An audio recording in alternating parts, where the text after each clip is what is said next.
think I probably did a bit. Right, now we're to start the 10 o'clock session in the World Qualifiers. Table 1, Alex Heaton, Paul Bosworth. Table 2, Martin Wood, Alex Cameron. Table 14, Paul Carr, Chris Hampson. Table 15, Stephen Smart, Glenn Carr.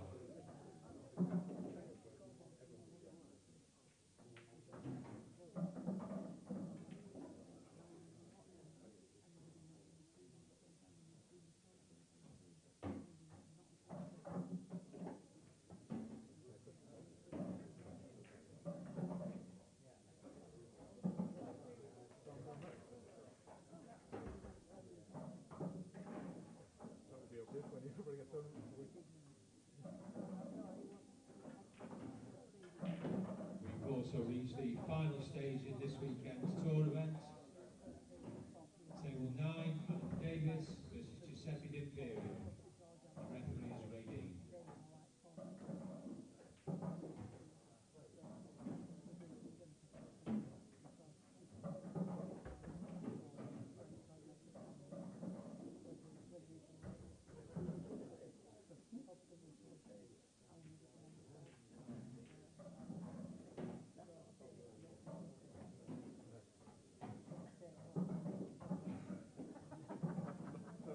I'm not sure if necessary. Yeah, she's the one that's giving the short end to stick if he's not really going to front.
On table 3, Lee Mannion, Ryan Bosworth.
Table 10, Scott Pope, Ben Anderson.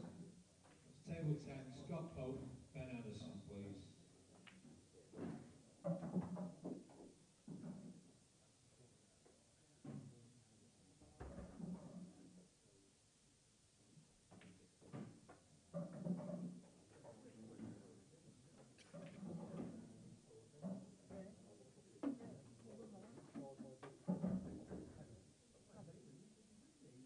First frame, Adam to break.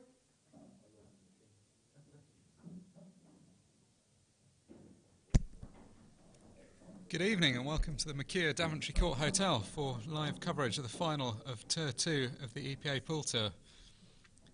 Adam Davis against Giuseppe D'Imperio.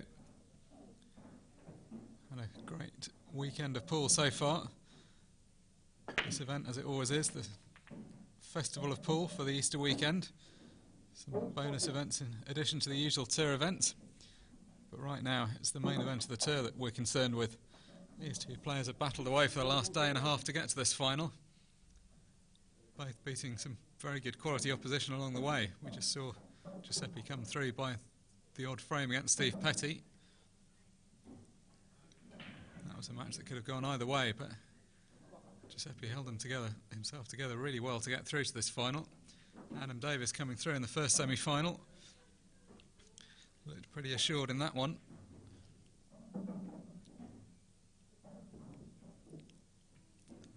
Enough with that first break. We've seen slightly mixed results on the break so far, but no mistake there from Adam. Just the apology was just the way that position has turned out, I think.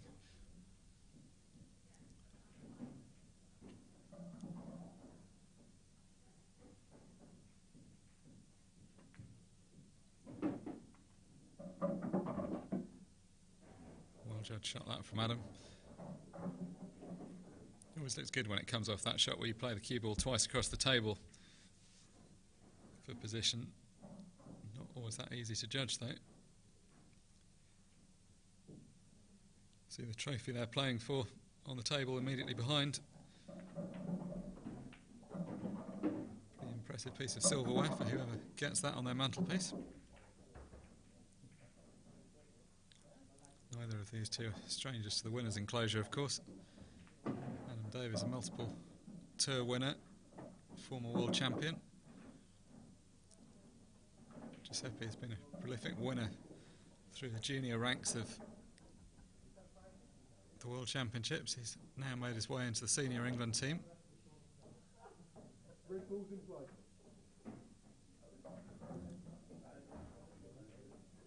So, slightly surprising miss that from Adam. Just got himself a little bit too close to that ball.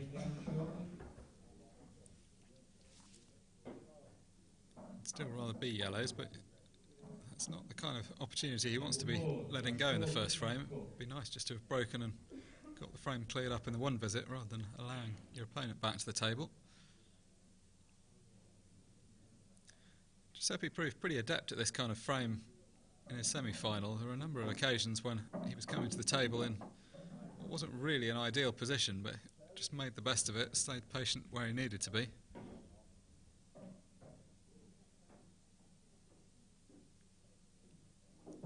These two reds in the bottom right-hand corner aren't quite a plant, which is going to make this a bit difficult. I don't know whether he can make it into a plant. They look like they're just off straight.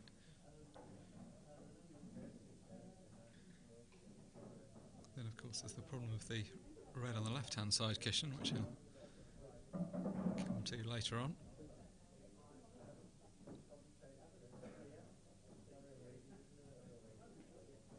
Reasonably easy safety opportunity if he wants to play a snooker. These two reds together on the right-hand side. Quite well placed for playing a snooker if need be.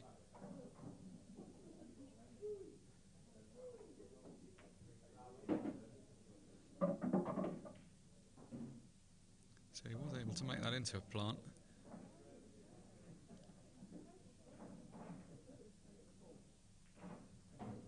Almost cannoned into the red on the left-hand side cushion, which would have been an absolutely ideal result. He could have knocked that out in the same shot, that would have been perfect.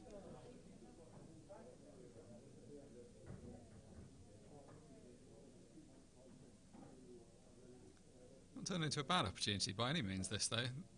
That red on the left-hand side is the only difficult ball, really. The rest shouldn't pose any problems.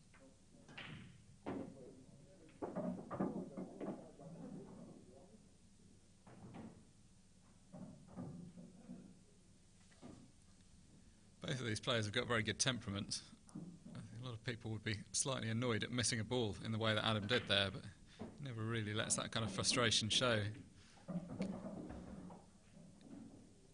was to have lost the frame, he'd have just moved on to the next one. As it is, though, that double has just gone slightly wide, so he's back to the table.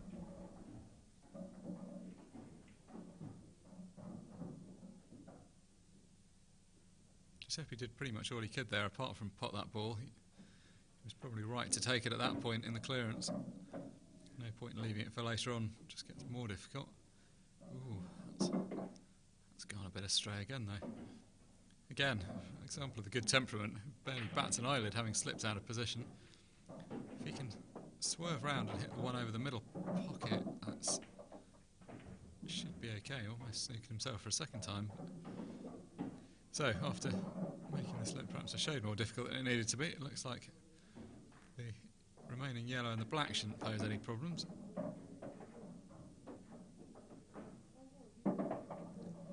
Frame that Adam Davis broke in and looked like he was going to clear off that break, only to slip out of position and miss a yellow.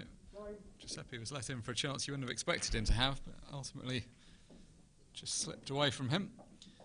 Either way, it's the man from Stoke that scores first. Adam Davis 1, Giuseppe Timperio 0.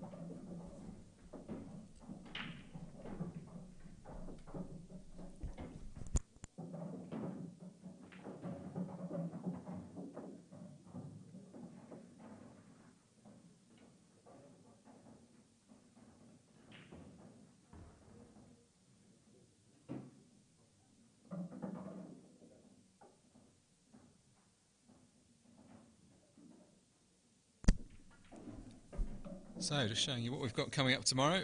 Continued coverage from the 2019 Festival of Pool. Men's Premier League match at 10 o'clock.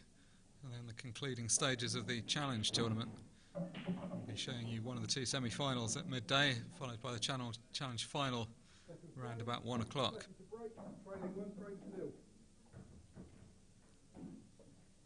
So, the referee Ray Dean has set up the balls, and it'll be Giuseppe to break off in frame 2.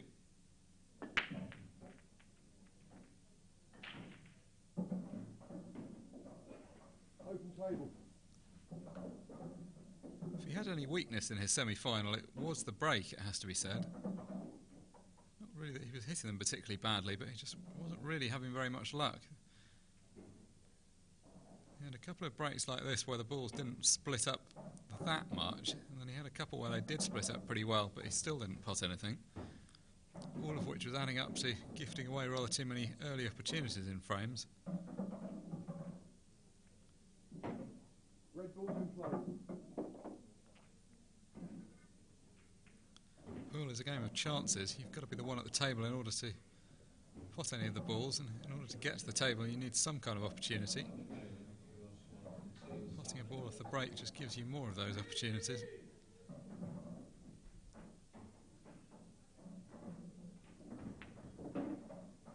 Well, that's about 2 millimetres away from being a brilliant shot from Adam Davis. I think, unfortunately for him, he can't quite see the potting angle of this red that he's just cannoned into. Kind of looked like he might have been able to pot it actually without cannoning into it, but I don't blame him for trying to free it up. It was certainly very tight if he could have potted it.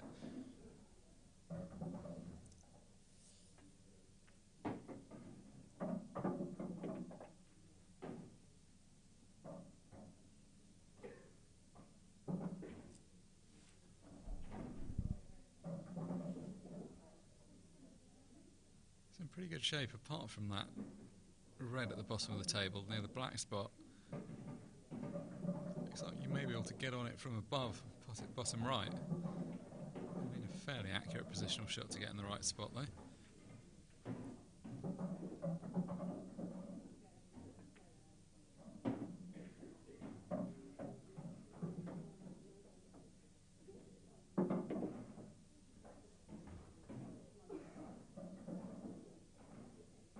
Almost looks very unflustered by these situations, Adam. He just kind of strolls around the table. Can't really see from his demeanour whether it's an easy or a difficult clearance. Like everyone, I guess he plays a little bit slower when there's more to think about, but actually less variation in his game than with a lot of people. Kind of keeps it the same whether a shot's easy or difficult, which is typically regarded as being a good ingredient of success.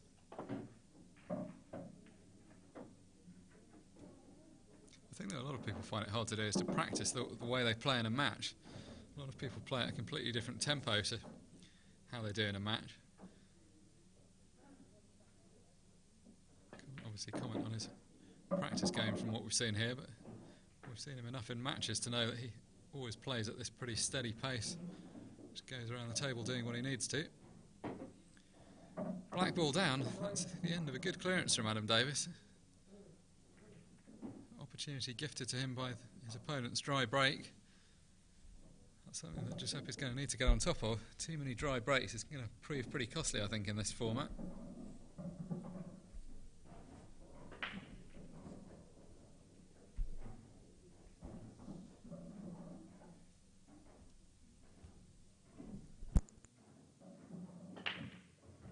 Challenge event on table 11, Jonathan Reeves, Guns in Bellati.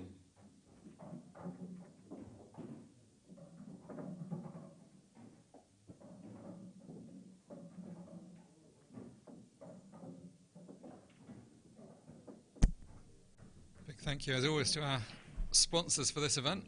The tables provided, as they have been for many years, by Supreme Pool, furnished with Strachan cloth and Aramith balls, all of which makes for a pretty powerful combination. Everyone I've spoken to, and from my own experience of playing here this weekend, would have to say what good tables we've been lucky enough to have for this event.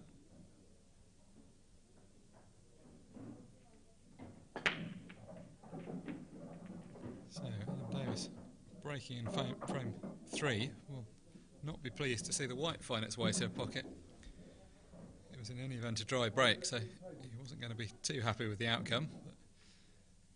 But he's just compounded that problem by giving his opponent ball in hand as well. And apart from the fact that nothing was potted, it was actually a pretty good break. The balls have all split up nicely enough.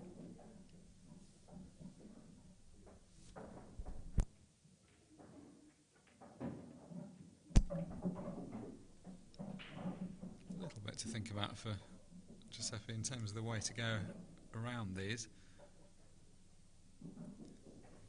It's basically quite a good thing that they have split up as much as this, although the fact that there are balls spread pretty widely in the bottom half of the table does actually limit the ability to move the cue ball around. You're always pretty likely to hit something else. Makes it slightly more important to keep the cue ball on a short leash.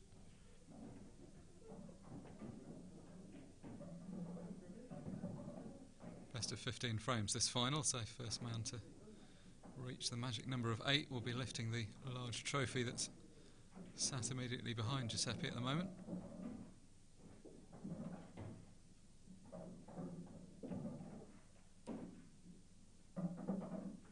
Giuseppe would clearly like to open his account. Hasn't done too much wrong, but he has had chances. Well, he had chances in the first frame that he allowed to go begging. Second frame he didn't do any more than break, so can't be held quite so responsible for that one.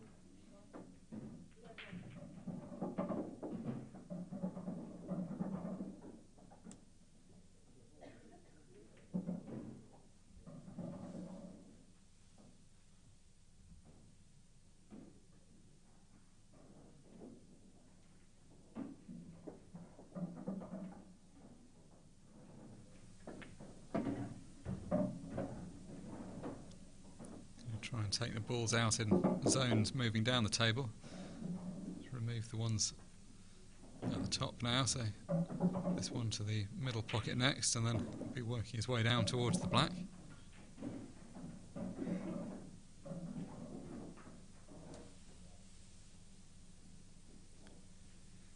The referee Ray Dean there in back of shot. Ray's been here all weekend officiating and working the top table. For the final, we have a dedicated referee. Earlier on in the tournament, the players reffing their own matches.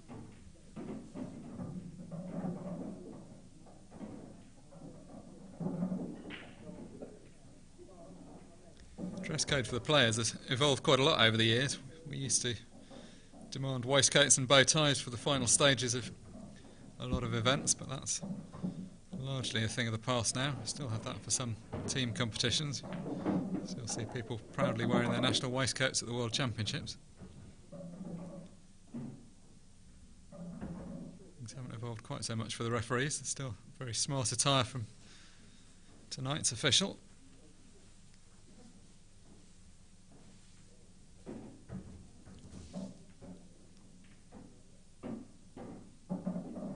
Created himself a little bit of a problem here in knocking the black where he has.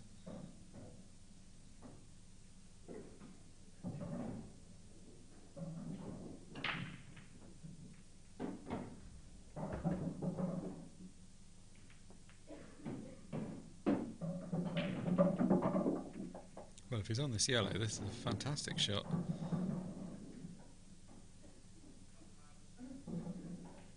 Looks pretty tight. That was a difficult path to pick out around the back of that red to cannon the black out. If he is on the yellow, he's in prime position. He would be able to just roll it in. He's obviously going to be able to see some of it. The question is whether he can see enough of it to roll it into the pocket. So he's having to just play with a little bit of side to try and straighten it up. No problem there. So this has been a good reply from Giuseppe.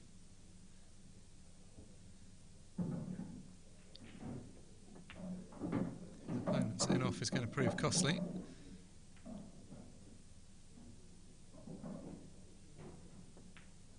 Three frames played now. Adam Davis leads by 2 frames to 1.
Trailing 2 frames to 1. Giuseppe then to get us underway in frame 4, just coming around to inspect the rack. Had a dry break in his only other break of this match, which proved costly.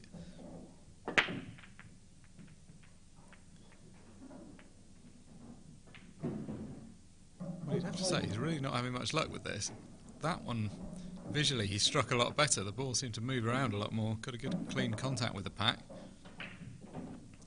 Not easy to put your finger on what he did wrong with that one. Well, not, of course, that you need to do anything wrong as such, but sometimes that's just the way the balls turn out. Trouble is with keeping having so many dry breaks, he's just handing away too many visits. A player of Adam Davis's quality, you don't really need to invite him to the table. He's quite good enough to clear up himself when he gets there. You just want to try and keep him as far from the table as possible. And what Giuseppe is doing here with these dry breaks is just gifting frames away.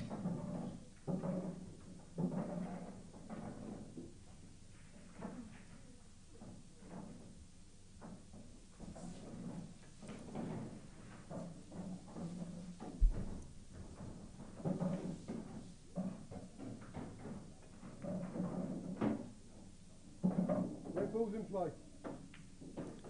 Not quite as played that. He was trying to knock into the red that's in the middle of the baulk cushion and try and knock it towards the left-hand corner with a view to likely then potting it as his next shot. Got the cannon okay, but just slightly slipped across the face of it, which is why he's not in perfect position. He's got other options, of course. It's no great problem, but he's going to have to come back and get that ball later on now.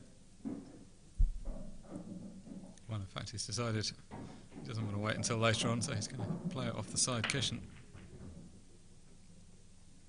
Yellow ball's Well, in you play. can't hit it much better than that.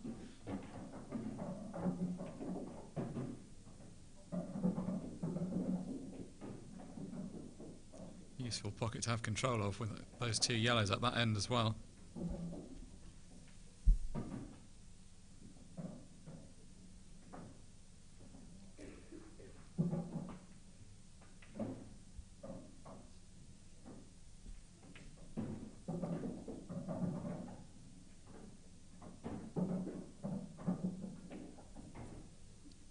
It's definitely been the tale of Giuseppe's night. Keep coming to the table with these kind of slightly awkward opportunities. He's fast establishing himself as one of the best players in the world, though, for capitalising on exactly those situations. And that's a great opening shot. You can see that in the space of one shot, the complexion of the frame has changed dramatically. Not only potting that one, but also dropping behind the other difficult one.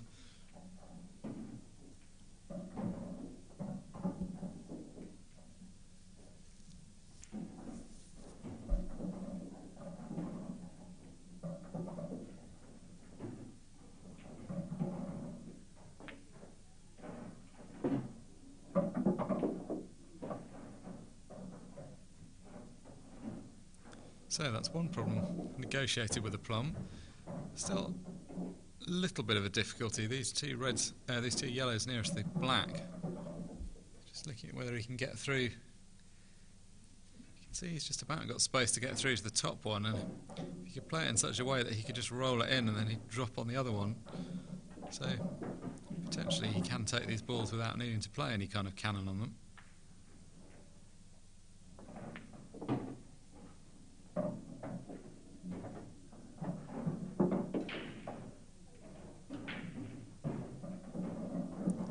Struck shot there. A lot of people will just try and drop that in and hold position, but often you're better just to give yourself a bit more margin for error just by playing it a little bit firmer. Don't give yourself the chance to either have the ball roll off or for you to slightly twitch off line trying to roll it in slowly.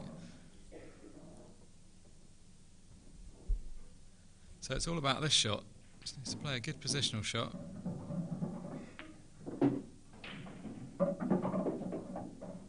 Has he gone too far? I think he may have just overrun that.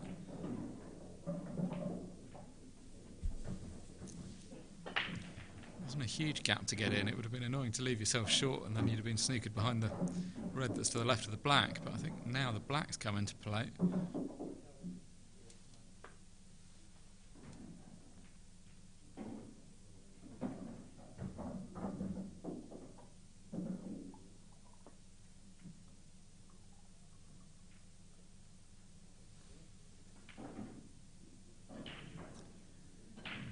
Left himself few options there. He was obviously trying to clip that yellow across over the bottom right hand corner pocket.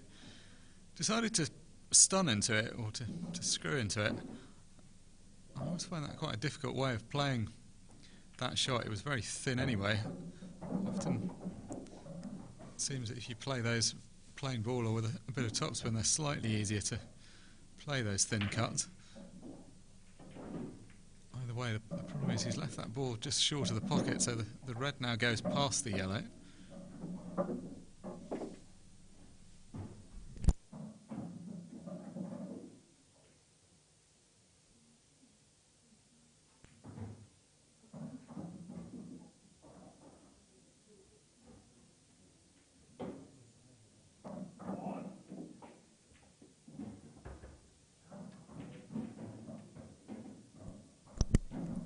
If he wants to play a positive shot and open up the pocket, he can play the red off the yellow.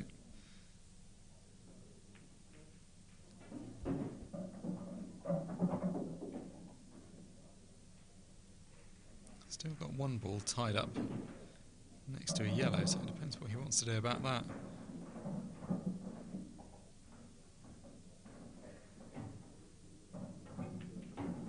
Currently engaged in thoroughly chalking his cue where he thinks this one through.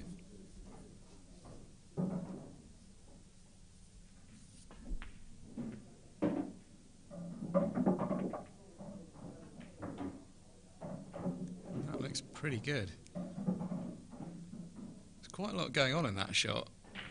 It's one thing to play the red off the yellow, but so he's going to do quite a lot with the white. That wasn't really the most natural path it was going to take. He had to force it down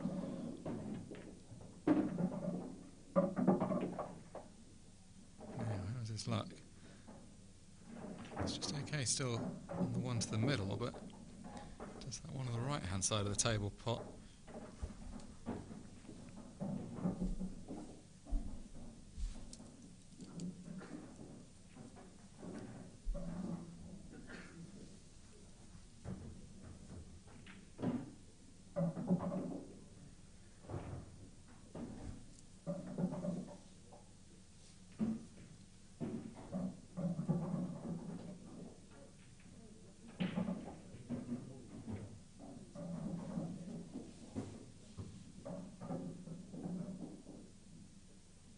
That's the trouble when you have to play cannons like that one he's just played. It was never going to be very easy to judge precisely where the balls were going to end up.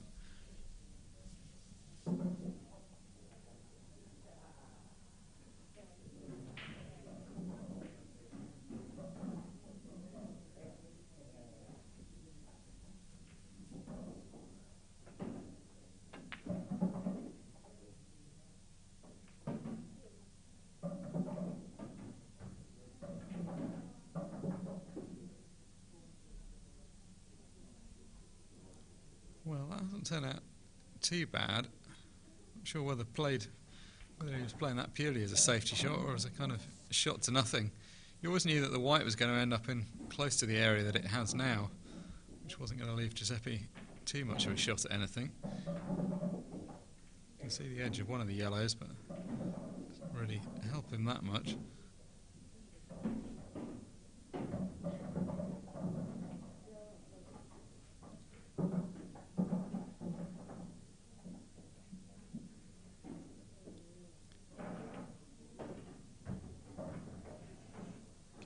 Hard look, but there's no easy opportunity from here. He needs to try to play some kind of telling safety shot if he can.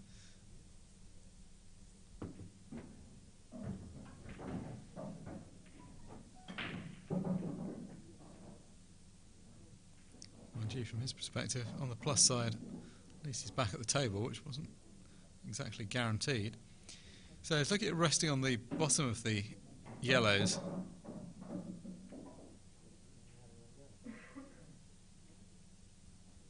Well, evidently more than just resting. I thought if he just rested on it, well actually I say that of course he wasn't totally snookered, so he didn't have the option of resting dead weight on it. I thought if he could have hit it quite full he wasn't going to leave too much. He's left a choice of 2 reds now.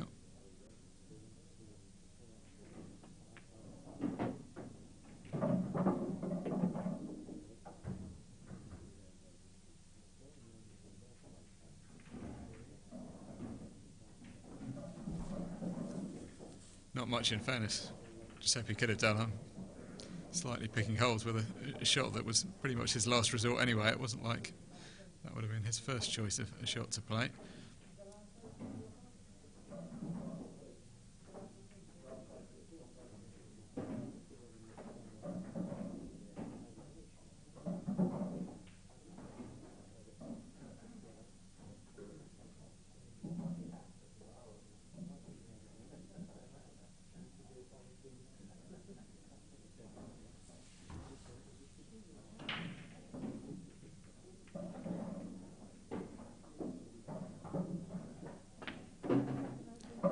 Difficult, of course, about the 2 reds. The issue that was occupying his mind was how he gets on the black nicely.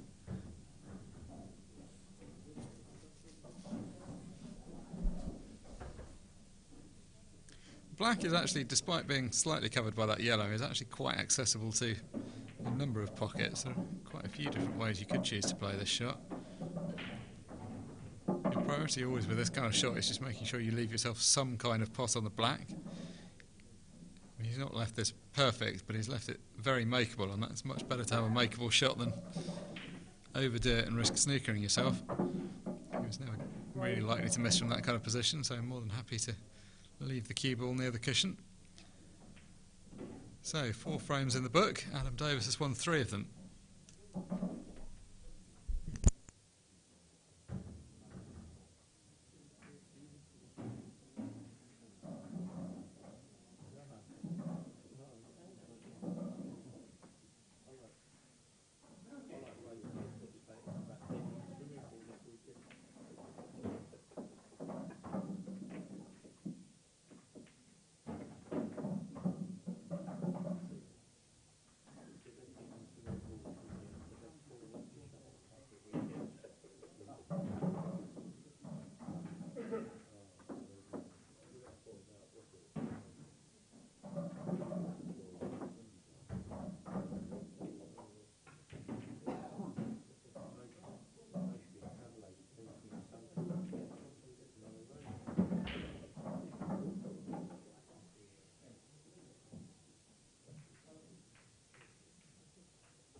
If you're just joining us, you're watching live coverage of the final of Event 2 of the EPA Pool Tour, the Festival of Pool, coming to you from the Mercure Daventry Hotel in Northamptonshire.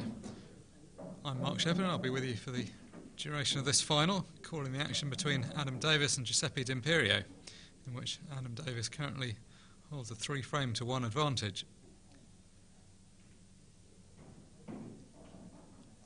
See the silhouette here of the referee, Ray Dean, trying to get the balls into position. This can often be the case for the referees, having to wear white gloves can actually be quite difficult, although that's the tradition. And the theory is that you can use the gloves to clean the ball and you don't put finger marks on any of the balls. Actually, a lot of the referees complain that it makes the balls quite slippery and they're not always that easy to rack up. So, that hurdle negotiated. It's Adam Davis that gets us underway in frame 5.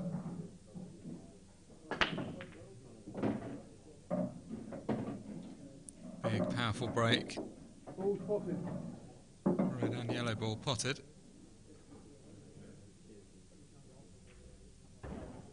Yellow ball's in play.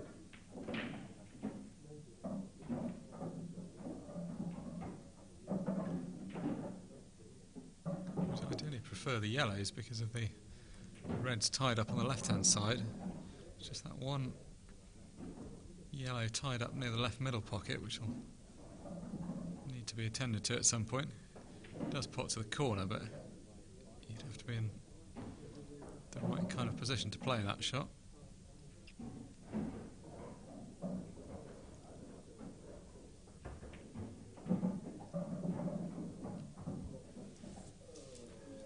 Maybe able to see enough of it to play that ball I've just mentioned from here. If not, he's got a choice of other balls he can go for.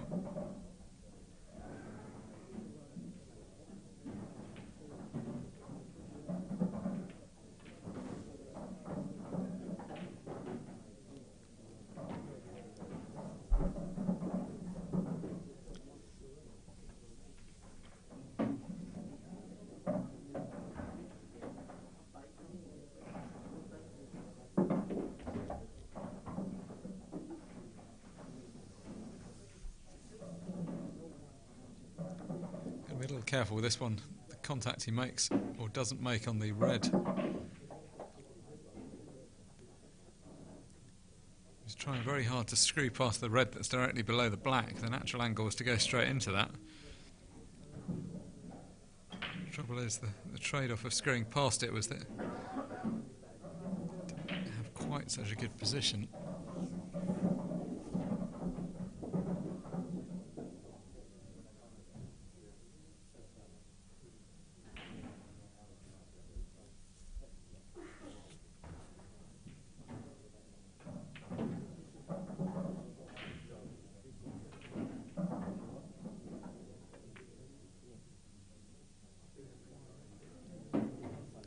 Well, that's going to so often be the case. Sometimes you don't quite play the positional shot you had in mind, and actually you're forced into something which is a bit more difficult, but opens things right up. Don't know whether he would have been going for that one anyway, but ended up taking the most difficult ball on the table. It's now in prime position. Well, in almost prime position, but it's not prime position if you miss the ball because you've got to go and sit down again.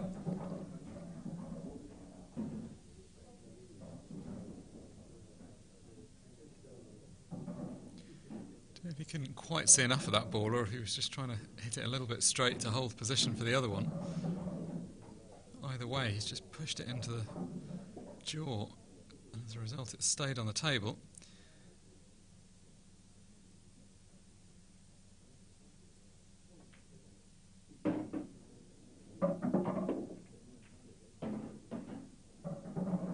This would be frame over if it wasn't for the yellow top left, but that's playing goalkeeper for at least a couple of Giuseppe's balls. So if he's going to pot them, he's going to have to do it the difficult way and come the other side of them.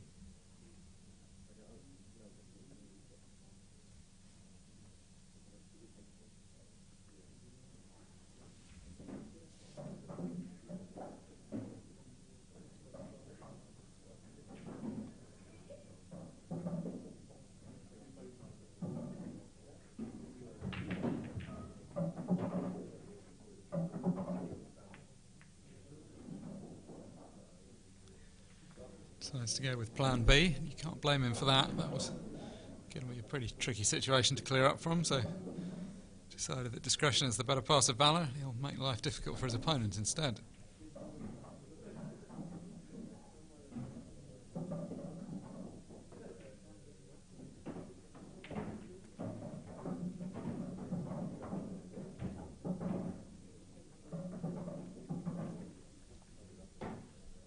Essentially, Adam won't be too unhappy with this situation because he's got the ball nearest the pocket, which is always key in this kind of spot. But at the same time, that is what's standing between him and clearing the table up in this visit, so he's not altogether happy with that outcome.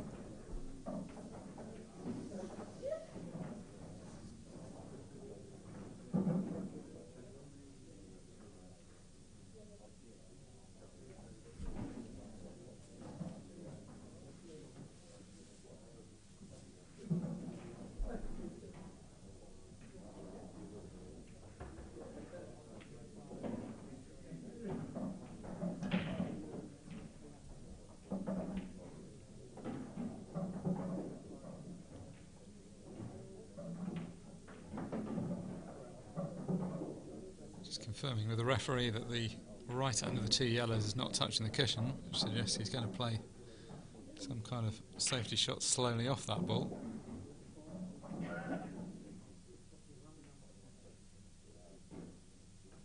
It was relevant to ask whether it was touching the cushion because he knew he was playing full ball into it, so the white wasn't going to touch the cushion.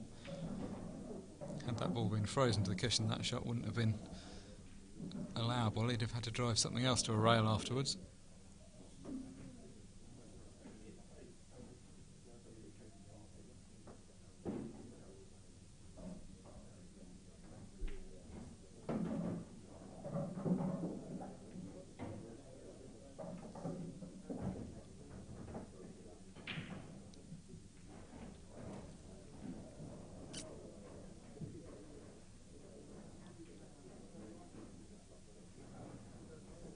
So Giuseppe's done the right thing in closing the frame down and blocking access to the top left yellow, but of course ultimately that only takes you too far because he's blocked access with one of his own balls, which at some point he's going to need to pot.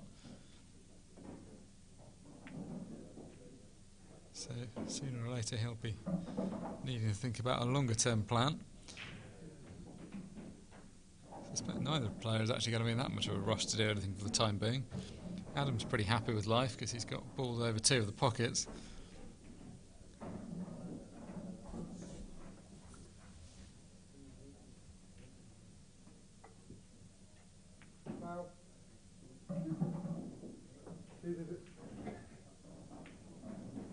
The reason he's played that shot is that he doesn't want Giuseppe being able to play the black into the red and yellow over the corner pocket.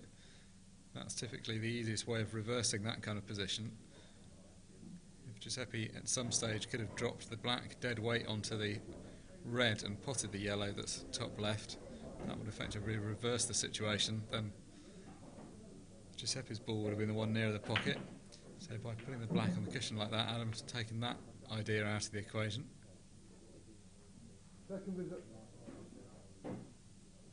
So even though Giuseppe had two visits, wasn't that much he could do with it.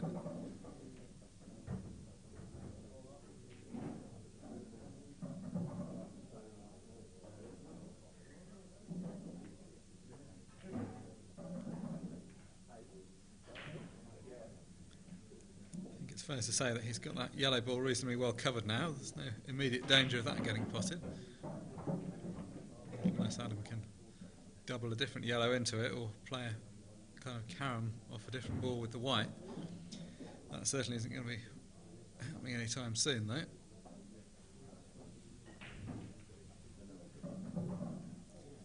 We may get into the situation where Adam starts potting Giuseppe's balls.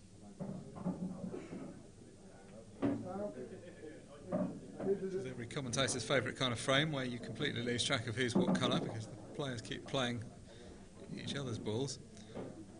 Adam Davis is, as the graphic suggests, yellow, but decided it was worth playing that deliberate foul just on the basis that really there's nothing Giuseppe can do here. So if he just starts chipping away at these reds, sooner or later he's potentially going to leave Giuseppe in a position where the only reds he's got left are the two near the yellow, which won't be ideal for Giuseppe because he won't really be able to do much with them.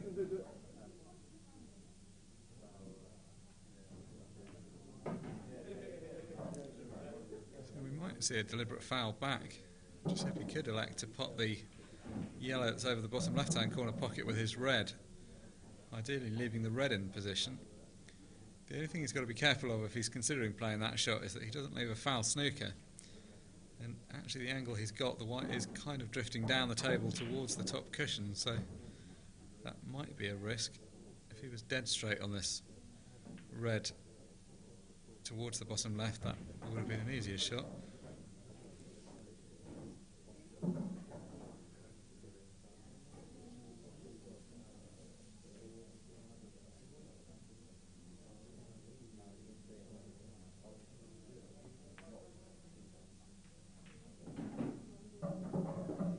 So sends more reinforcements over to the area.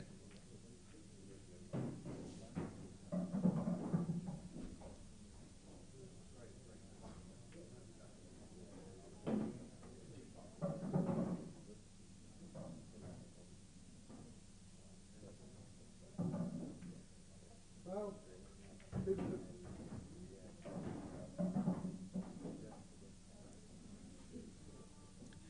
Both of these players, of course, have been in this kind of position a million times before, so they're both pretty well aware of what the conventional tactical play is. Adams now secured pretty good control of that pocket. Having the two yellows over it makes it a little bit harder for Giuseppe to play an aggressive shot, promoting a red in front of them. Could still choose to just drop this red dead weight along the cushion, try and get it in front of the yellow, but it's not going to be that easy to force the red through. I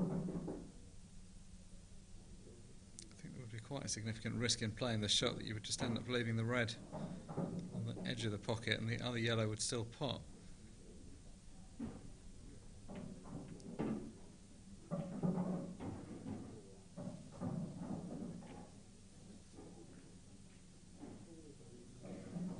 Second visit.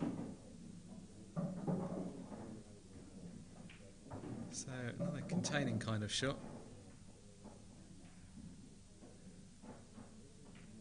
Adam may well be tempted to pot the loose red if he gets an opportunity.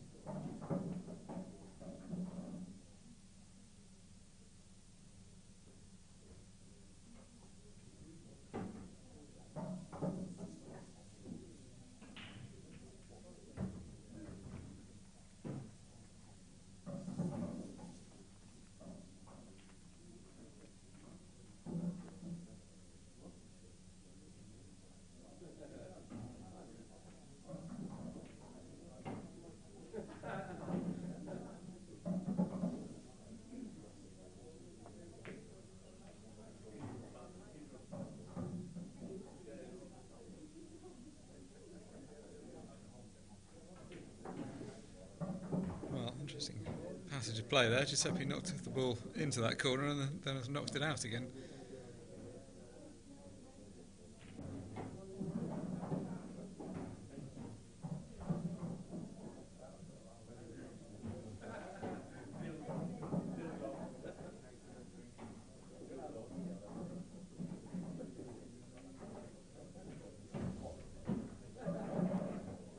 Situation still remains that Adam isn't really going to be in any hurry to do anything.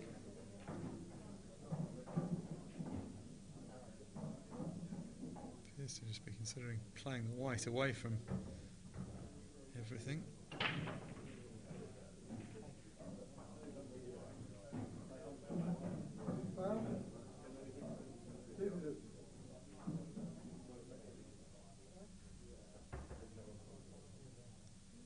So, black joins the party as well, bottom left. That was actually a well-judged shot because there was stuff that could go wrong there. I mean, it probably wasn't going to be too bad if one of the yellows had dropped in, but ideally he was trying to keep this kind of dynamic.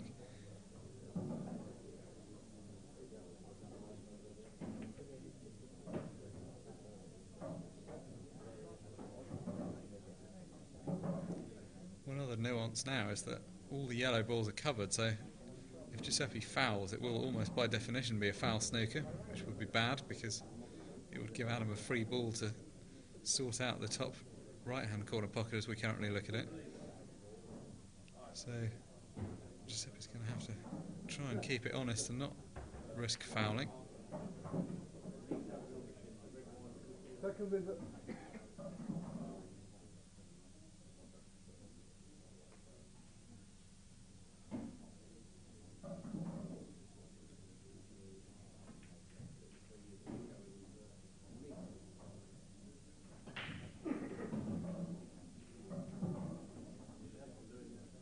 Foul. 2 visits. Now that is a pretty good shot.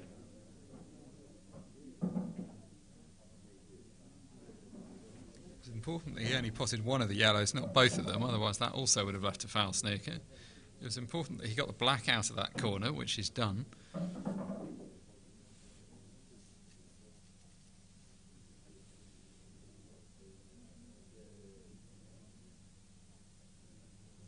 There is potentially a version of events where Adam could pot the yellow and then just try to knock the black over a pocket, knowing that sooner or later Giuseppe is likely to foul because of the two reds that are so close to the yellow.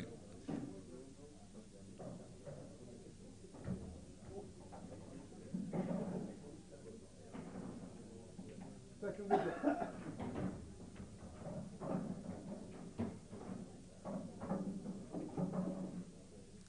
Getting the black away from that corner is Foul. first priority though.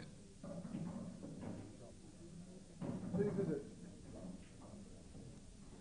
Another tap of the table from Giuseppe, acknowledging the quality of safety play that his opponent's bringing to the party.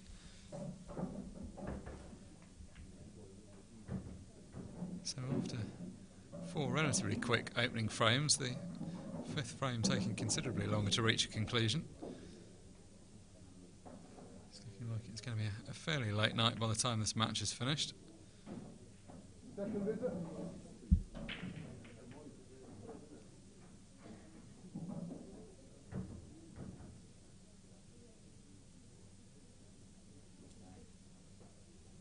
Quite a lot for Giuseppe to think about every time he leaves the table. I think one of the key things is not leaving Adam a shot at one of these reds. Adam's going to be pretty happy to pot either of, or ideally in due course both of the 2 loose reds, because then suddenly Giuseppe won't have anything he can do. So he's going to be quite mindful of always leaving them safe when he leaves the table.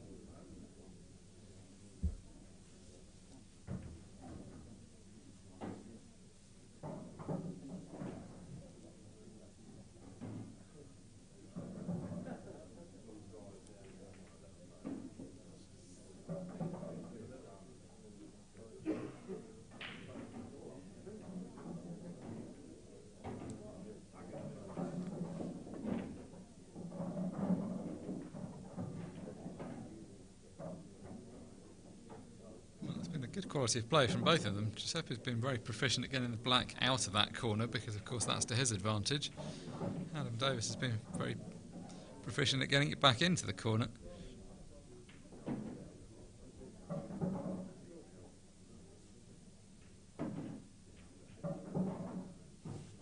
May decide just to knock it out again for the same reasons as has been the case for the last numerous shots. There's no problem really from Adam's point of view playing a deliberate foul, so if he wants to move the black then nothing really stopping him.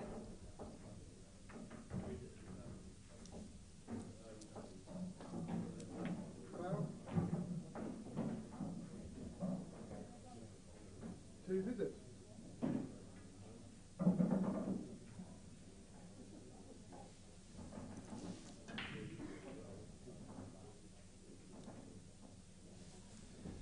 Definitely a frame for the world rules purists, this one. Not a situation you see very often at top level, but these two have got themselves embroiled in a pretty tactical frame here. Second visit. Has to be said though, for those that enjoy this kind of pool, this is actually a very good quality example of this kind of frame. Both played some exceptionally good shots, and neither has made any real kind of glaring safety mistake yet. They've both played the right shot and then executed it correctly on top of that.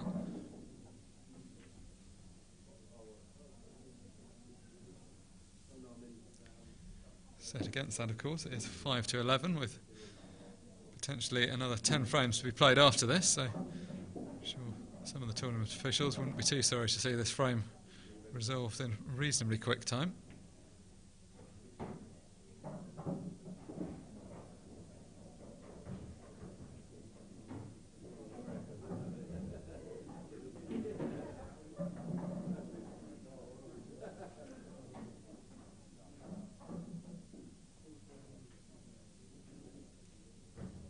Another example of the point that I mentioned a moment ago, Giuseppe making absolutely sure that he didn't leave a pot on this red. If he'd have left the cue ball the other side of it, of course there was a chance that Adam would have potted it.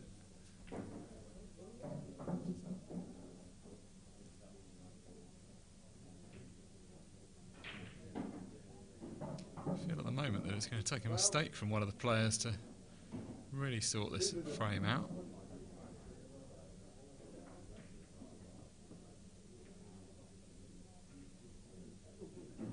In a sense, there's more of an opportunity for Giuseppe to make a mistake, because if he fouls in this position, he's going to leave the foul snooker that I mentioned, which is going to have bad consequences.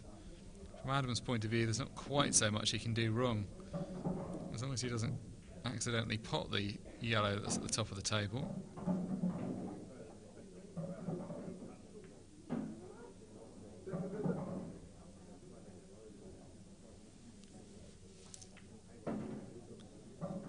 The black may potentially be on the move again if Giuseppe has an angle to play into it.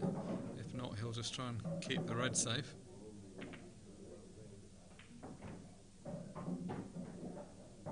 So for the third or fourth time in this frame, the black sent up to the top of the table. I imagine the strategy will be much the same as always from Adam's point of view. Get it back out again.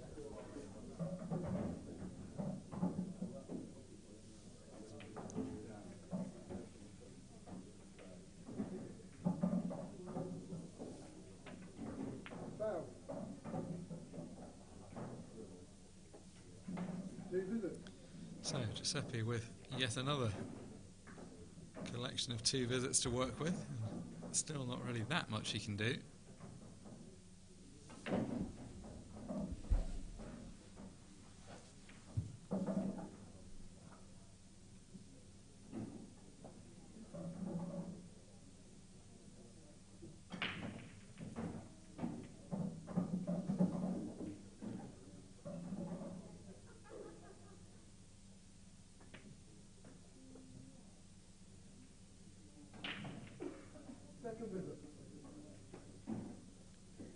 Plenty of times in life you'd be playing a double like that or a treble like that with the intention of potting it. On this occasion, certainly wasn't really looking to get the ball in.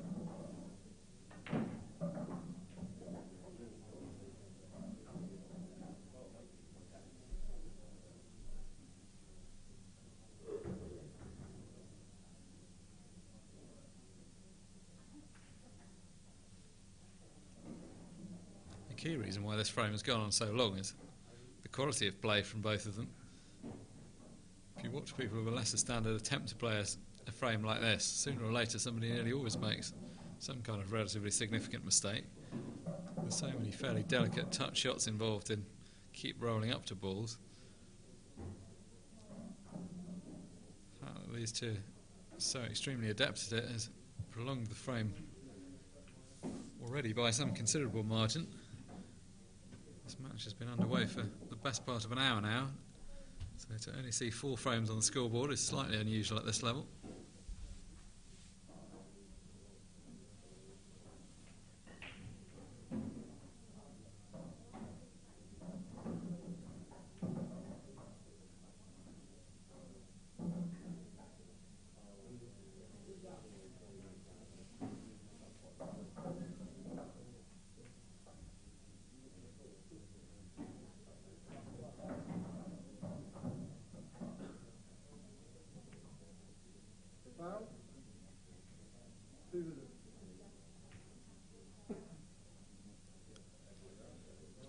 quality shot from Adam there.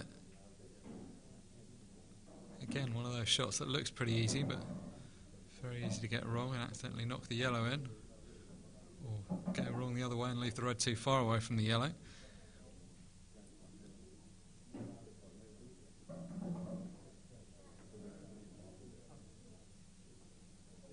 Giuseppe may be tempted to have a go with the black. He could either double it up and down or just drop it onto the red that's at this end. No, not tempted by that seemingly.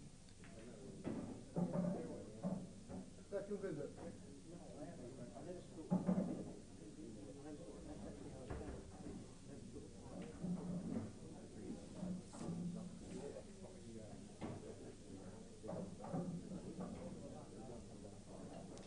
The shot I alluded to would of course have been a pretty high risk one, because he would have been leaving a foul snooker. Having played it, you'd have to be absolutely sure that you'd got the black safe.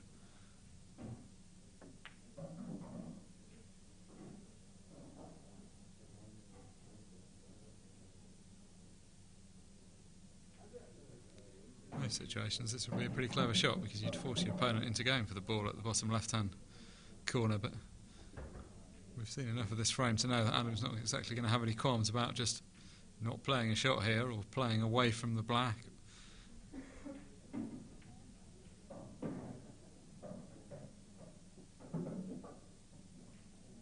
Well, 2 visits.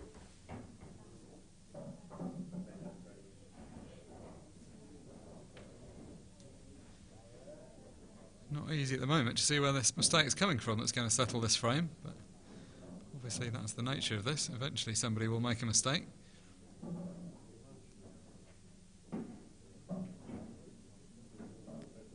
Very different style of play this, of course, from the quick fire clearances that we've seen in other frames.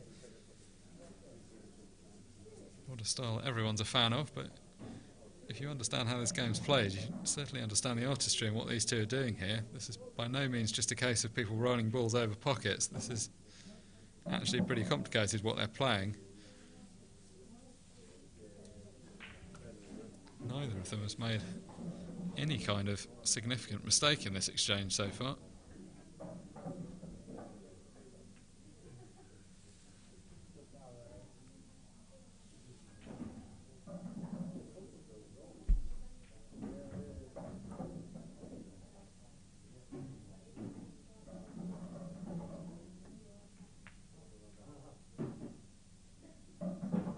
Second visit.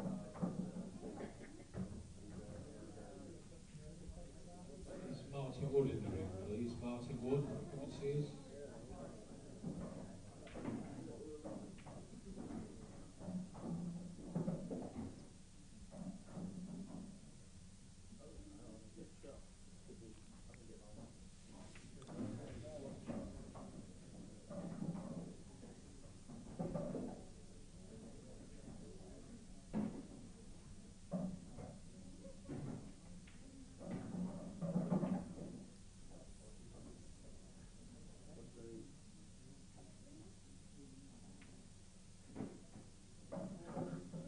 So, usual rules apply. Adam coming to the table without any kind of clear shot at those reds. Giuseppe's managed to make sure they're well enough hidden.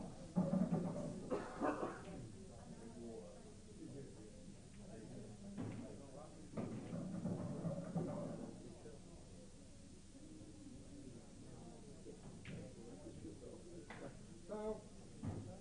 2 visits.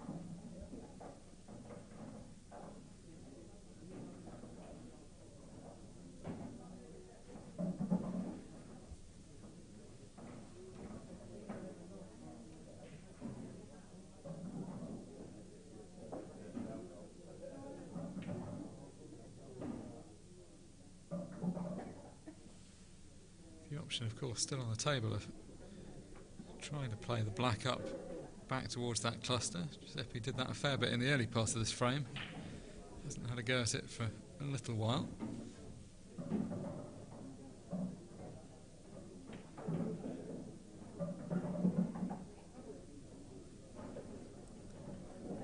The threat of the foul snooker has currently receded because the remaining yellow ball is now open again.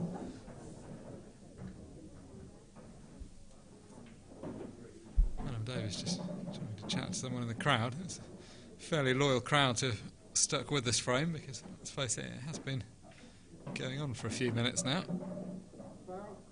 Yes, I'm not at all surprised to see him play that shot.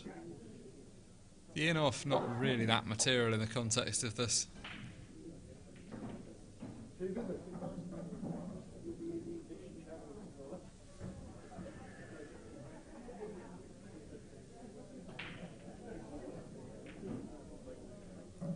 So Adam with the 2 visits, no foul snooker because he can put the ball in a position where he could see that yellow if he wanted to. Quite possible that he won't try and, well, I say quite possible, almost certain that he won't try and play any kind of legitimate shot here. He's going to have to play a deliberate foul himself. Probably one involving getting the black out, I would think.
Good shot that from Adam. Getting the black right over one of the pockets is probably the ideal outcome, really. May have looked a bit reckless to be getting as close to the pot as he did there, but as long as he didn't actually pot it, the closer really the better from his perspective.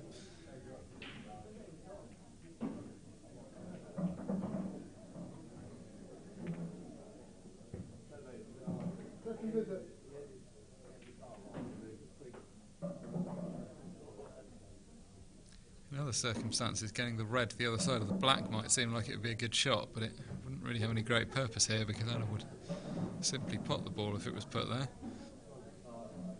May be able to use it to knock the black out though.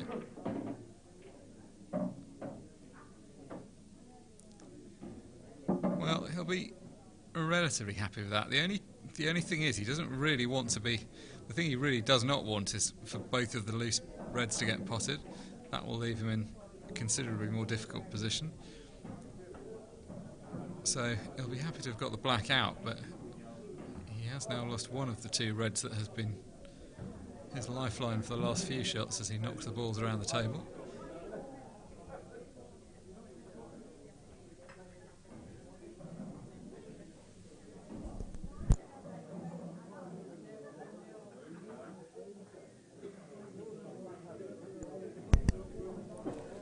Quite in the right position really to do anything particularly positive with the black.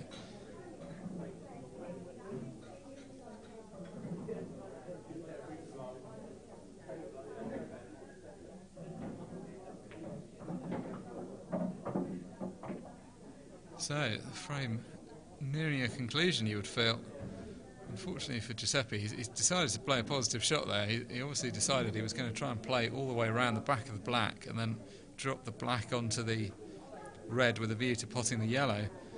He was effectively going to throw the gauntlet down, but unfortunately for him, he's come up just short with the position, which in this specific situation is quite an unfortunate mistake to have made.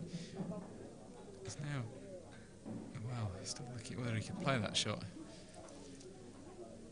The key with this shot is you've got to have the black tight to the red. If the black isn't absolutely tight, this shot doesn't really work.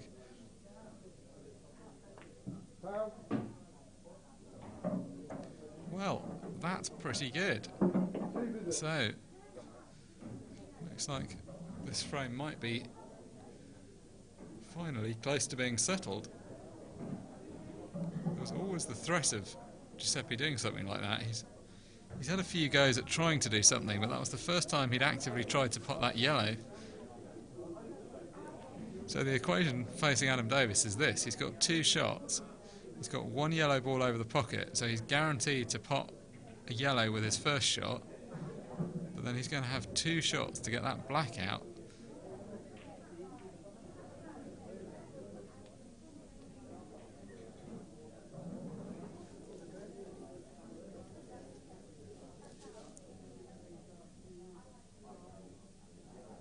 I think if you're Adam Davis, you're not loving life right now, because the frame has turned around quite considerably with that 1 shot.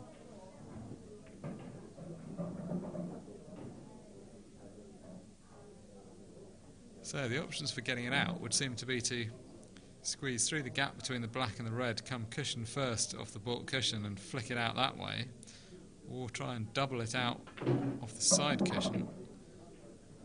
Well, this is going to be a terrible result if he's gone in off. Hasn't quite gone in off, but this is not straightforward at all.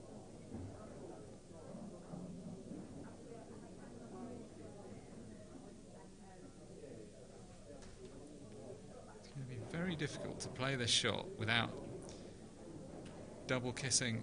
If you hit the black where you really want to hit it in order to get it out, you're going to double kiss it. If you hit the left hand side so as not to double kiss it, you're going to knock the black off the baulk cushion and into that red that it's the one a little away from the pocket. Or worst case, you catch it too thin and you pot the other one. So there's a lot that can go wrong with this.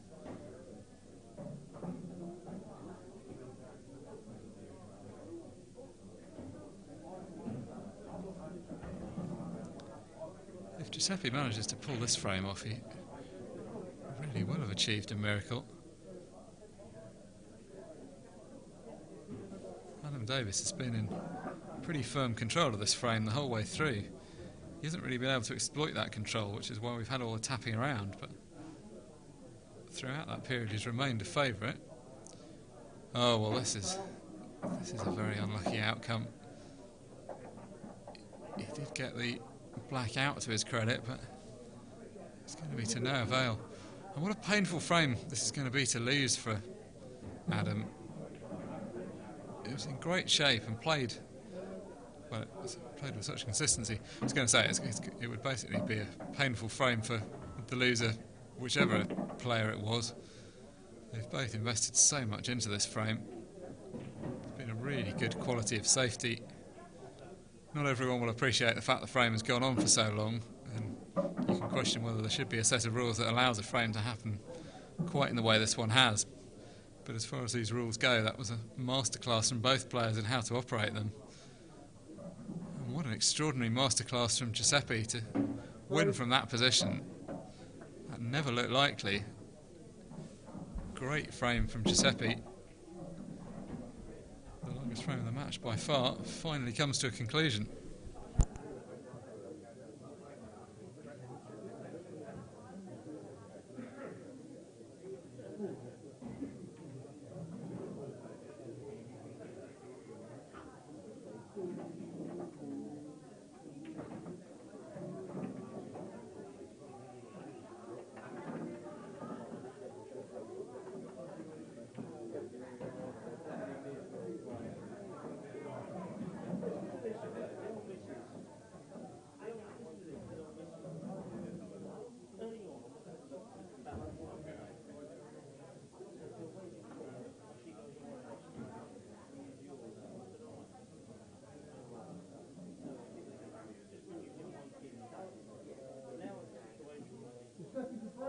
Trading 3 frames to 2.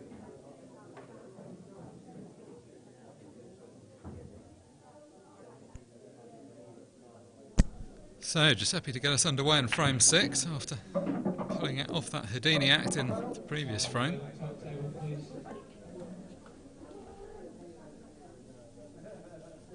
One visit. Open table. Unfortunately, unable to keep that momentum going as he's found the pocket with the cue ball. Very much as always, Adam Davis doesn't really look visually any different from how he did before that last frame. He doesn't look outwardly perturbed by what happened, but that must be a pretty frustrating frame to lose. Worked so very hard to stay in it, and then suddenly with one shot Giuseppe was able to turn it around.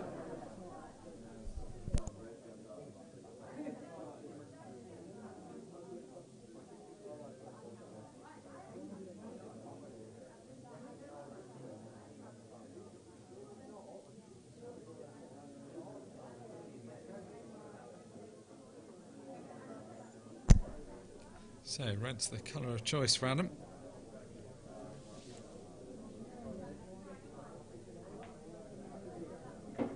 Red ball's in play.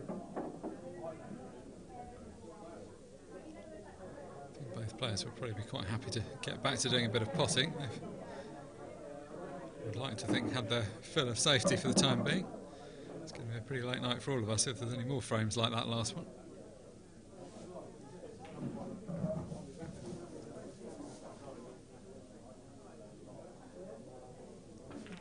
Good view there of Adam Davis's cue action. See how much he just kind of wrapped around his body, trying to keep the cue as tight as possible.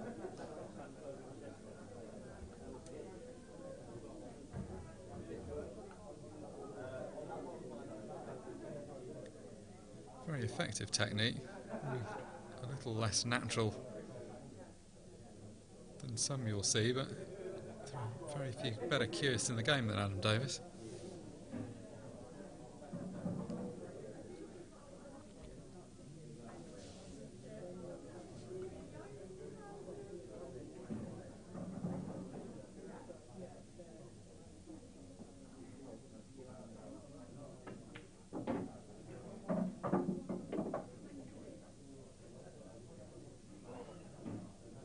So, what can you make of this plant, presumably?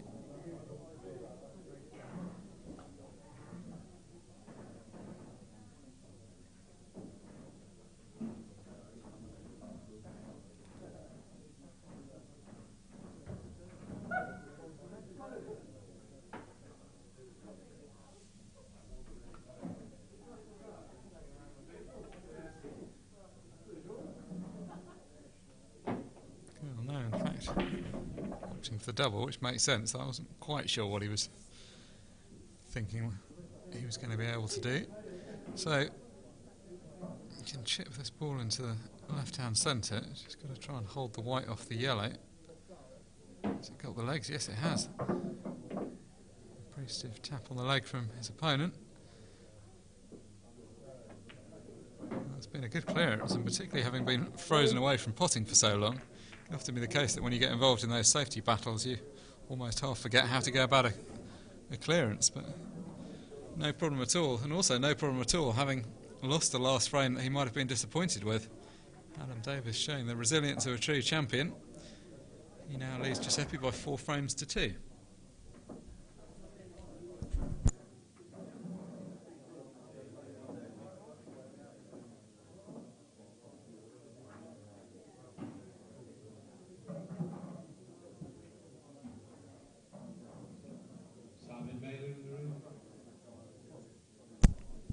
Just a reminder that this is not the end of the pool tonight, even though this is the final of the main tour event. The men's Premier League match coming up at 10 o'clock tomorrow morning, followed by the semi-final and final of the challenge event, kicking off at midday.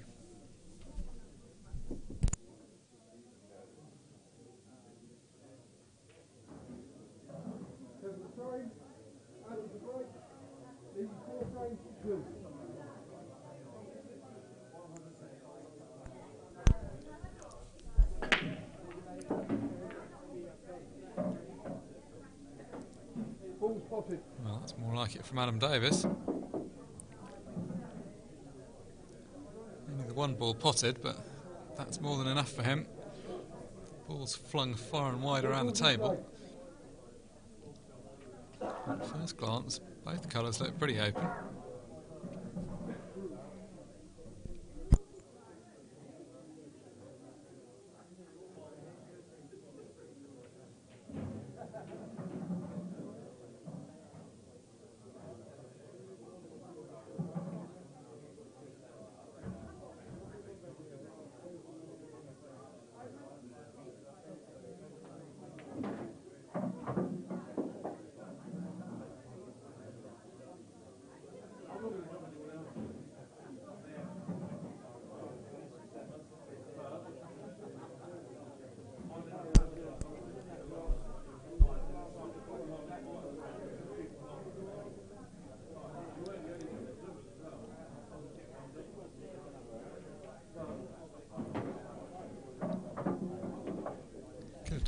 white rolling onto this yellow like that, that's just going to make this next shot a bit more difficult. Basically got no choice but just to roll this next red in now. Had he been able to access more of the cue ball, he may have chosen to play a slightly different shot.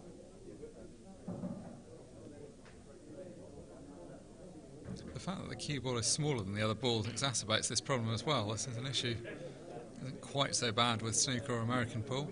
The fact that the cue ball is very small means that you can't see that much of it. Adam Davis played that like you could see all of it. Cued that very smoothly indeed.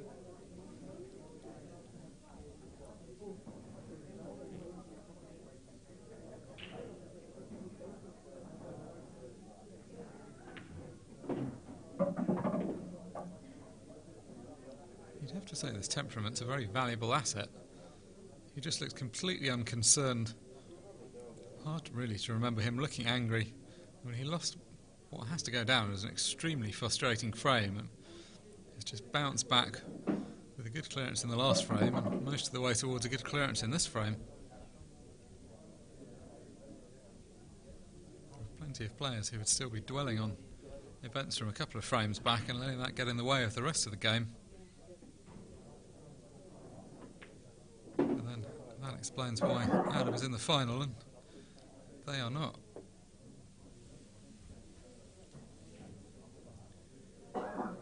So, just this relatively straightforward black to the centre pocket.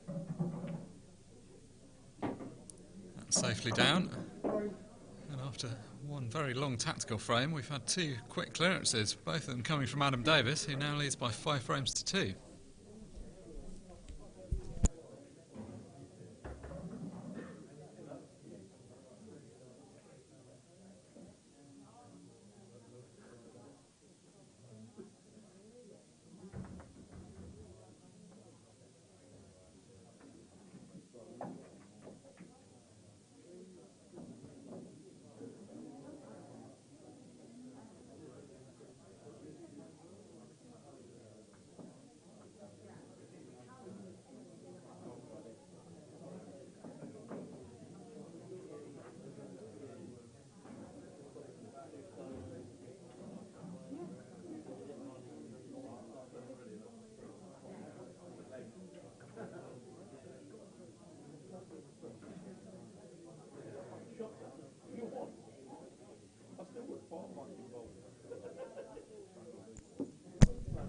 Well, it took Giuseppe a long time to grind out his last frame on the board, but unfortunately it's taken very little time for that lead to, or that frame to be overturned by 2 of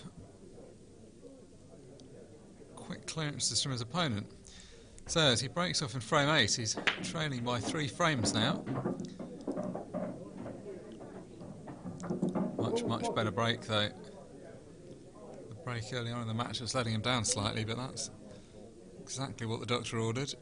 2 yellow balls and a red have gone down. And as you can clearly see, the balls beautifully spread around the table.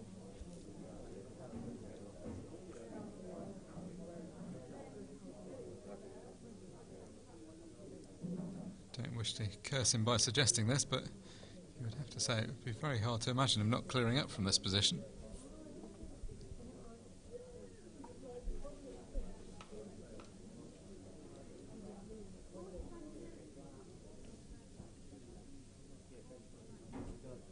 Yellow ball's in play.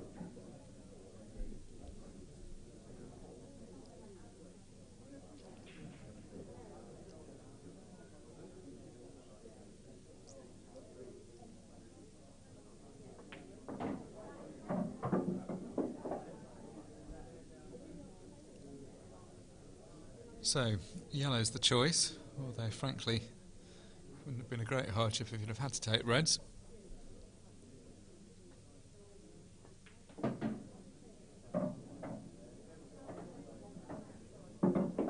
This does not look like being a particularly long frame.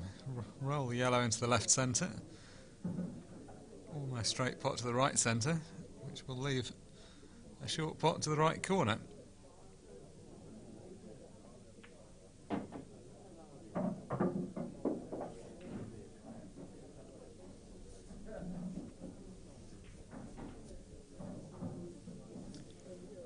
credit to both of these players, both for the way they played that tactical frame and for the way they've immediately picked up where they left off with the potting as soon as that one was out the way.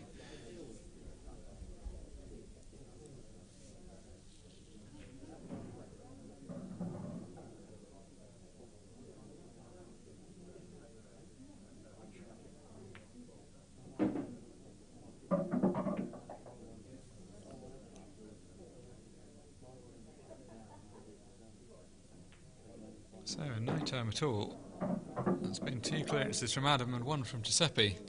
Giuseppe cuts the lead to 2. It's now Adam Davis 5, Giuseppe 3.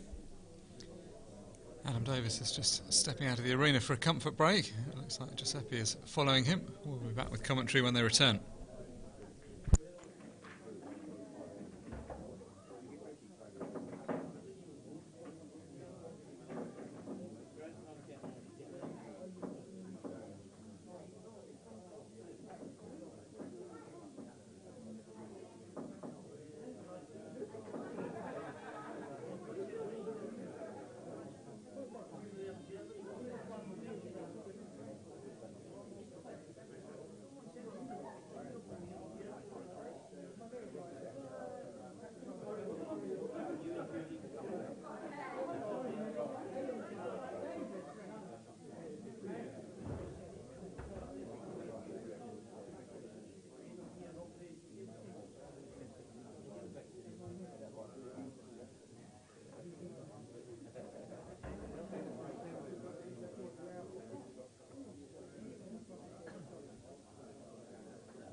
So both players back in the arena.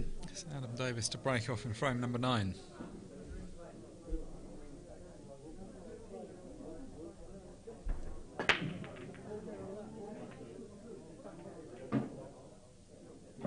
Ball spotted.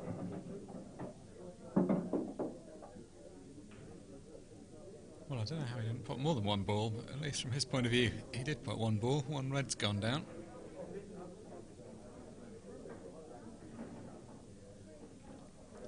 And suddenly, having had a few breaks early on where the balls didn't split up very well, both players seem to have found the measure of the table now. Another pretty open break. Red ball's in play.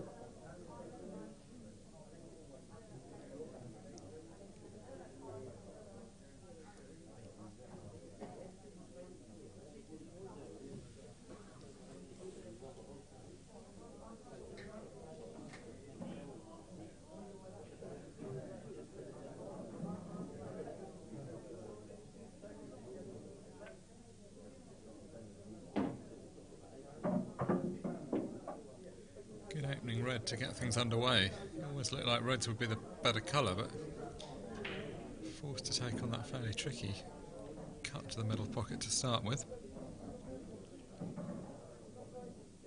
It's not quite in perfect position yet.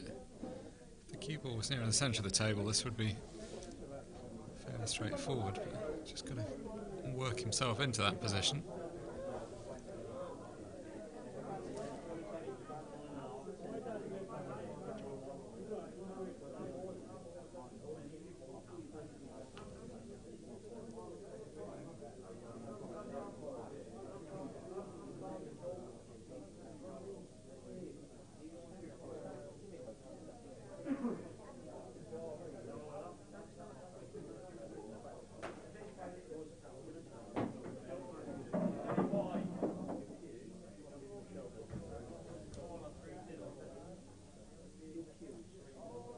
So gradually getting towards ideal position, maybe not quite there yet, but at least he's still got a couple of shots to go after.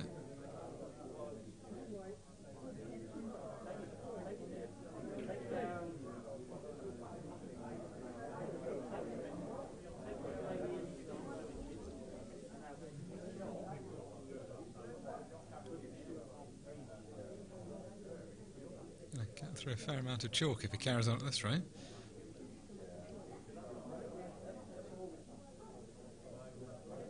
One thing you always wonder, you see a lot of new chalks coming to the market at the moment, people suggesting that you won't need to chalk your cue very often. You realise how ingrained a habit it is with a lot of pool players to spend a fair bit of time chalking their cue between each shot. Well, he didn't miss that from the lack of chalk on the cue. Unfortunately, it was a relatively difficult pot which he just caught slightly offline.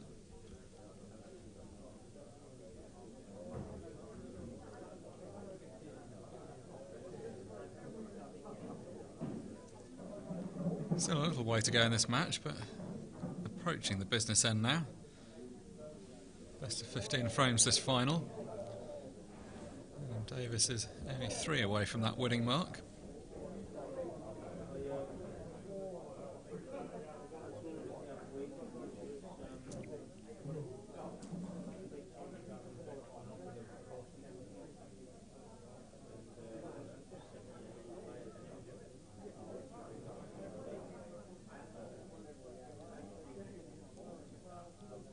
I think there will be a few people, me I have to confess included, who would prefer not to see this turned into a tactical battle of quite the duration of the previous one.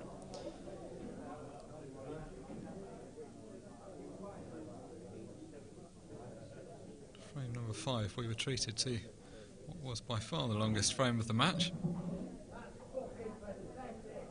We've followed that up with 3 very quick frames. This one, though, it looks like we might be bedding in for a little bit longer.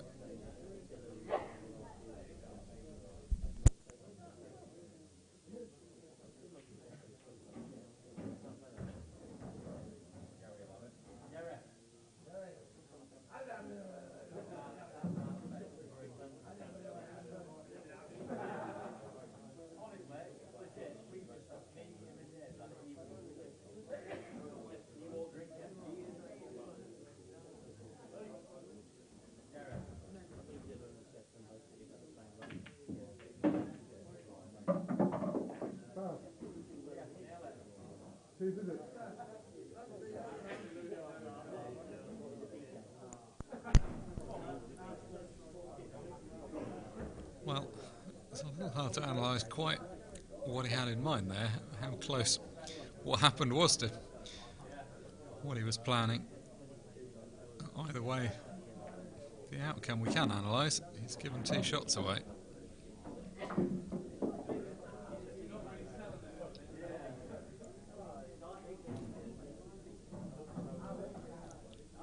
So it looks for the moment like my wish for a slightly quicker frame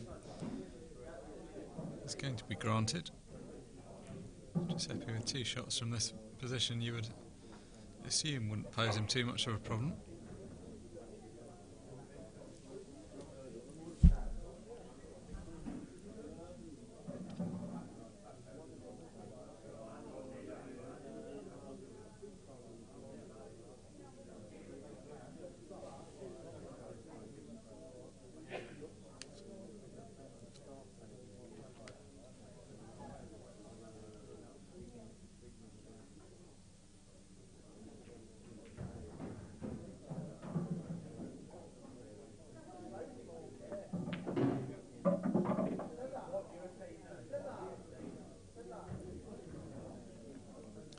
So it looks like he's planning to double the yellow that's bottom right. A couple of different ways of going about this. He could have tried to play one of the yellows that are near the middle pocket in off the cushion and then off the red into the bottom right hand corner pocket to open that one up. But feels that there's no need to get involved with that, particularly when he's got two shots. If he could just double this ball in or over the bottom left hand corner, that should set him up pretty well for this clearance.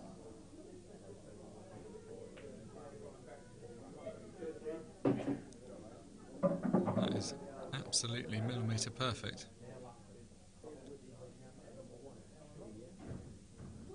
Always nice, of course, to keep the second visit in hand just in case you need it for anything. But right now, can't really imagine why you would.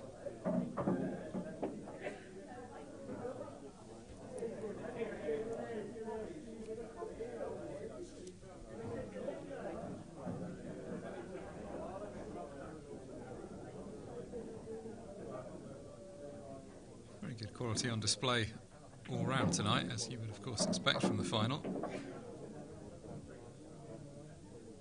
Both the decision making and execution has been of the top draw from both players.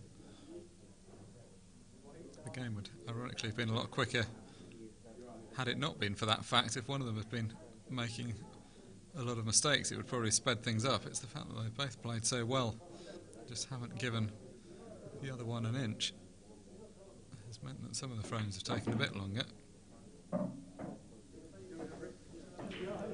Not ultimately this one though.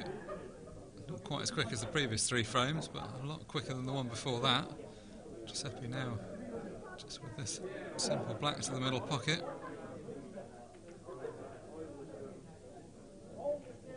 Second visit. Well, unexpected miss, and having missed, he'll be relieved to see that it stayed where it is. Sometimes if you catch the jaw of the middle pocket, the ball can end up running safe. Still, no drama at all. Giuseppe pulls one back. He now trails just by 4 frames to 5.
Second break, trailing 5 frames to 4.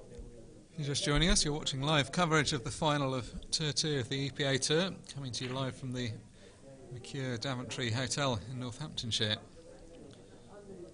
Adam Davis against Giuseppe D'Imperio. Adam Davis currently leading by 5 frames to 4 as Giuseppe breaks off in frame 10. Ball spotted. Quality of breaking seems to have improved markedly from both players as the match has progressed. Giuseppe, after a couple of dry breaks at the beginning, seems to have got the measure of the table now. It's deposited a red ball on this occasion.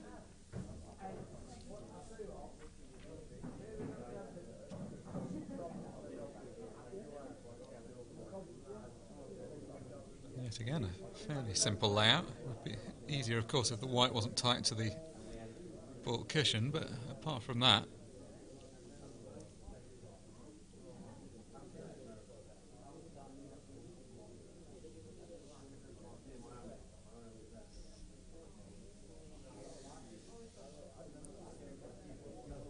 Yellow ball's nominated.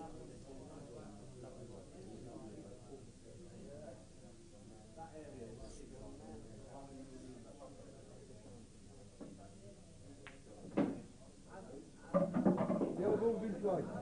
So Giuseppe opting to go with the yellows.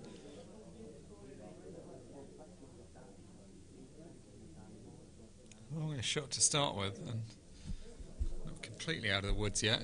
Got to make this straight one to the middle pocket next.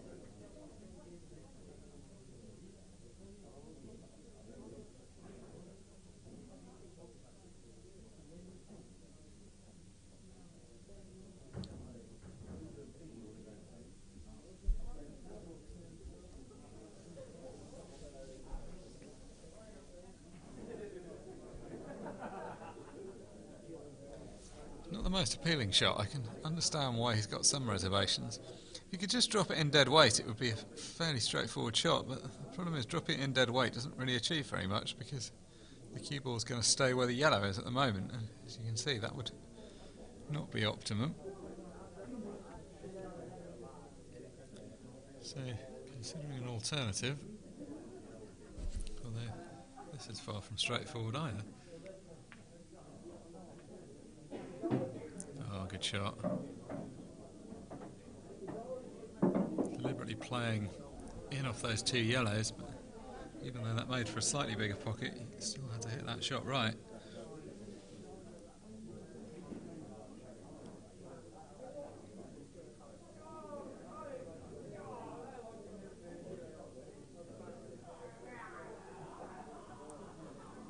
That said, still a shot or two from being absolutely perfect position. A delicate little one up next.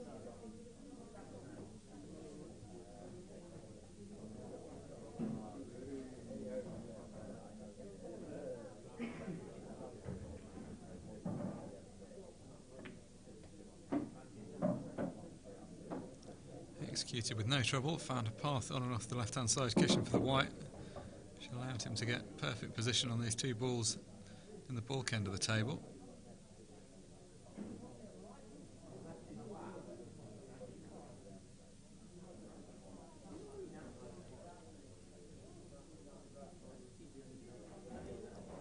Supreme composure from both players throughout this final.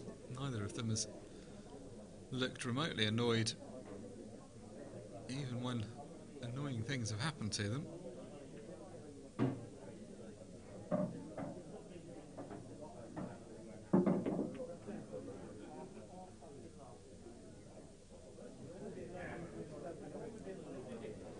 Important, of course, to take adversity in good grace in any walk of life, but particularly useful in pool not to get too distracted. If you allow yourself to lose your cool when anything goes wrong, you can often end up losing a couple more frames. As a result of that, you see that so often in tournaments. These two have just held themselves together perfectly. Got so much side on the cue ball there. I saw the cue ball was just starting to arc slightly as it gripped on the cloth. When it first set off, it looked like it was going to be a couple of inches further to the left than it was, but just pulled in towards that yellow that he's now closest to. Which is why he's got a slightly more awkward shot. It's always difficult to judge the angle when the balls are as close together as this. Can't judge it much better than that, though.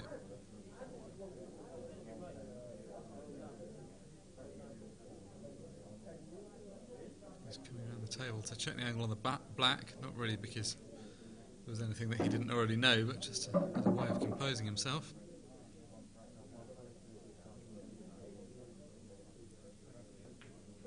Not the easiest clearance, that one, but made ultimately to look fairly straightforward.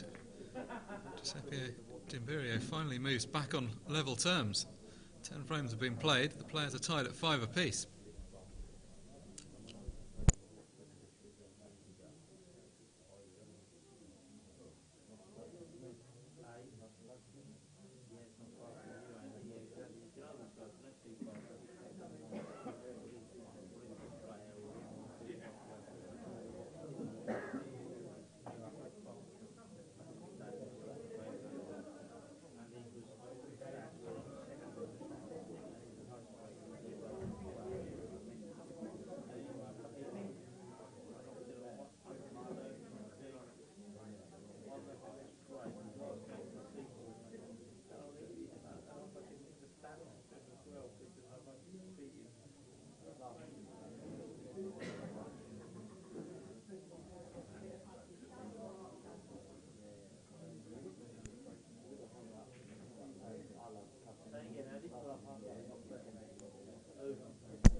match started out as a best of 15. It's now been reduced to a best of 5.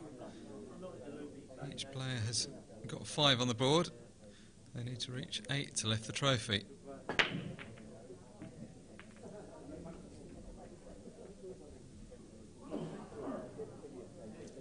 Open table. After a run of good breaks, Adam Davis has come up slightly short there. No balls potted. And unfortunately for him, no balls potted in the worst possible way, because the balls are all pretty open.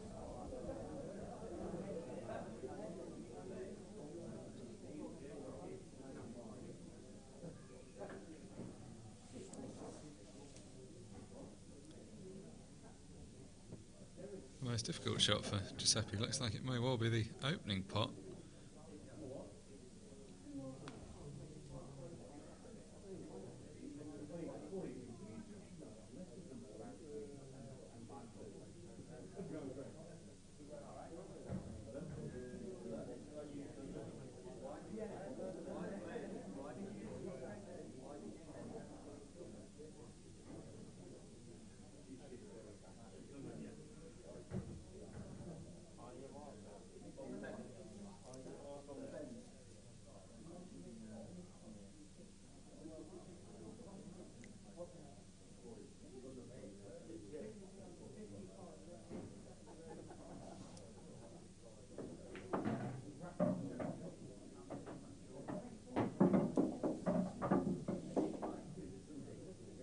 Well, I'll tell you, if he's played that shot like that, that's a brilliant shot. We'll find out whether he chooses reds or yellows. The key part obviously was to pot a ball, but by bringing the cue ball all the way across there and potting the second ball, it leaves the table open still. The fact that he's choosing red suggests that was always his preference, so very clever way of potting that ball.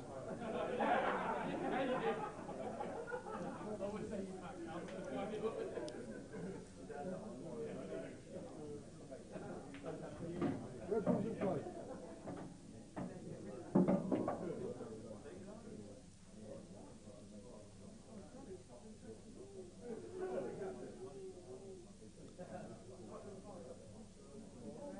So once again, without wishing to jinx him, a very straightforward opportunity by the look of things here.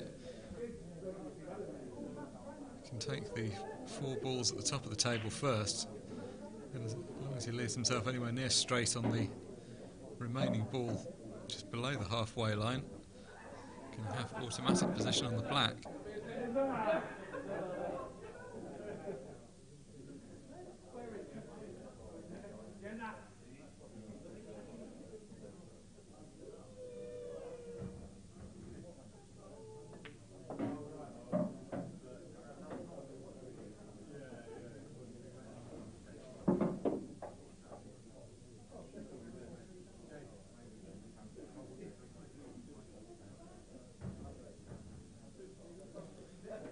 Finished a fraction straighter on this one than he was ideally looking for. Didn't really give much away facially, but just a slight grimace as he was walking around the table. As you can see in the background, the matches on the outside tables have come to a conclusion for the evening.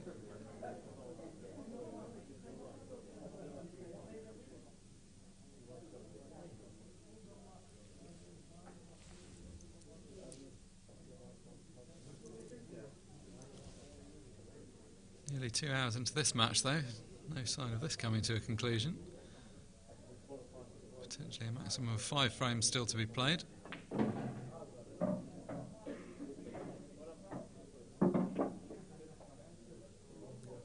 He struck that ball pretty well. That was about as good as he could do.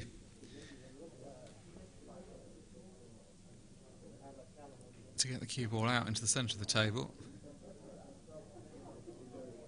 Never really mattered which order he took these last 2 in. It seemed like it would have been preferable, this ball that I think he's now going to have to take. In an absolutely ideal world, you'd probably have left that one until last, but no great drama to have to go about it the other way round.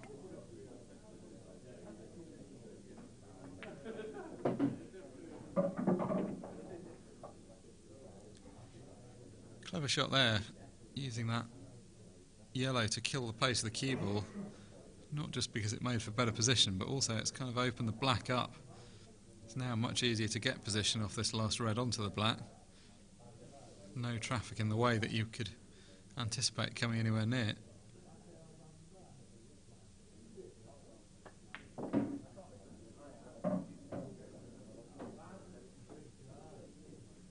So, having been behind, and behind by quite some way for elements of this match, it's been all about Giuseppe the last 2 or 3 frames. Goes ahead for the first time in this match, leading Adam Davis by 6 frames to 5. Just a reminder about tomorrow's times. Men's Premier League match on at 10 o'clock in the morning, then Challenge semi at 12, followed by the Challenge final at 1 o'clock or thereabouts.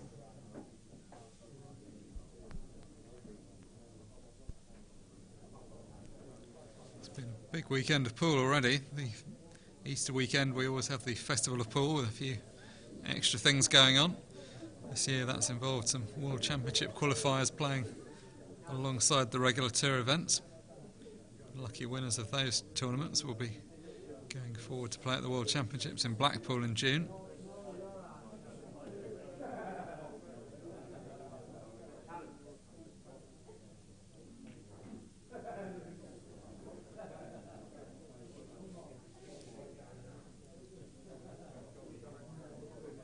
Referee Ray Dean, as he has done in previous frames, taking his gloves off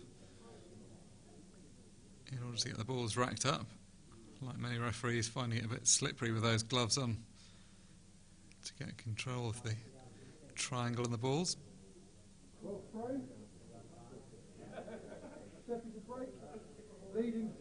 Giuseppe hasn't been afraid to come around and look at the pack on occasions just to check the balls are touching, but seems satisfied with the job Ray's done.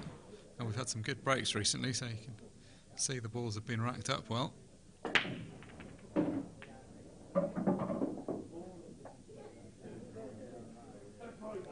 That's another example of a good break.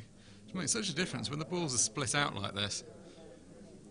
You've seen earlier on in this match when the balls get clustered together just how long it can sometimes take to develop them. And you get opportunities like this where nothing really needs moving. These players are just such good potters that generally they make pretty short work of these opportunities.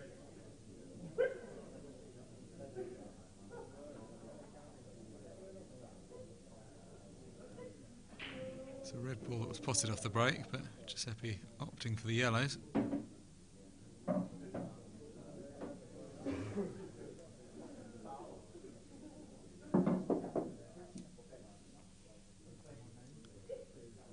You ideally like to remove the ball that's on the ball cushion. That's the most difficult ball on the table.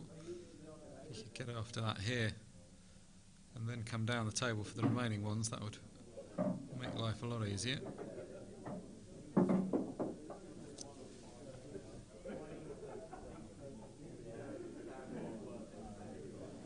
There was a moment in this match when Adam Davis was leading 5-2 that you couldn't really see much of a path back for Giuseppe, but he's really turned it up. He's won 4 in a row now.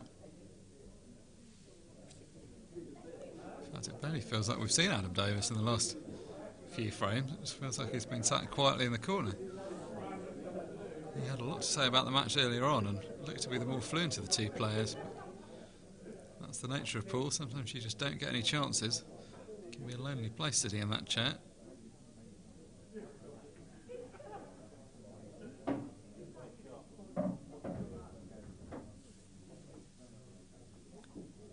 That's not turned out too bad at all. That yellow still pots, the black's now nicely open.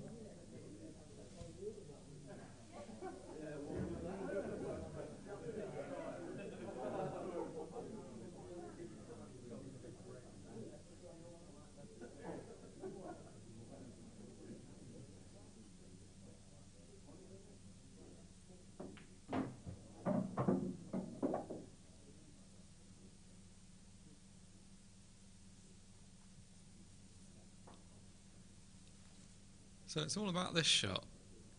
Just needs to make certain of this pot to the bottom right hand corner, but also try to get a little bit high, or at least no worse than straight, on the yellow that's just under the black. What he doesn't really want to do is leave too low an angle and then be forced to go around the table to get on the last ball. Played that really well. That was more difficult than it looked because of the red being in the way. He couldn't just stun on and off the cushion like he normally would. Had to hit the cushion slightly lower down, but played with a lot of side to bring the cue ball back up. The fact that he's now got the right angle on this means that he can drop down and finish just off straight on this yellow, which just makes the visit so much more straightforward.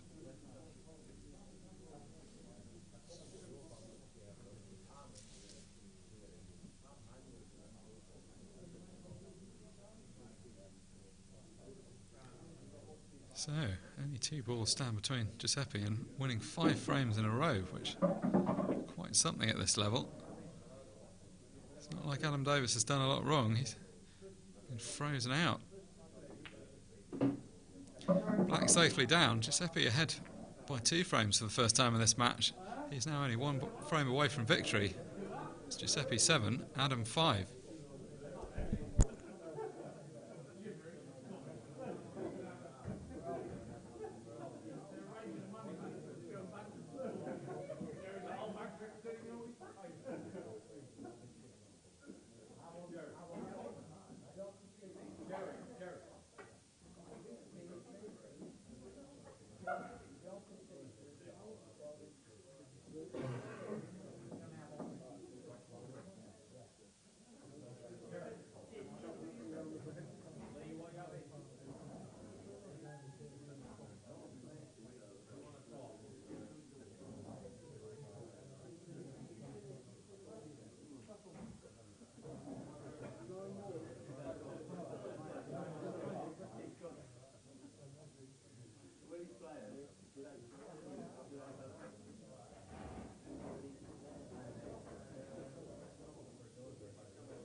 Very important frame this for Adam Davis as he steps up to break in frame 13.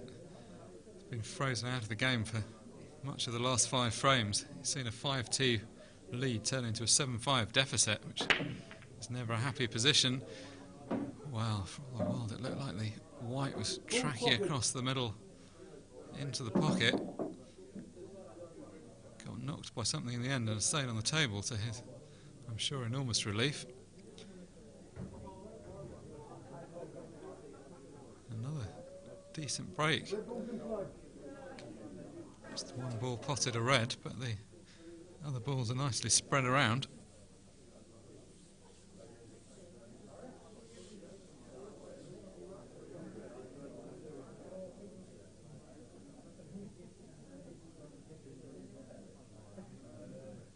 So red's unsurprisingly his choice.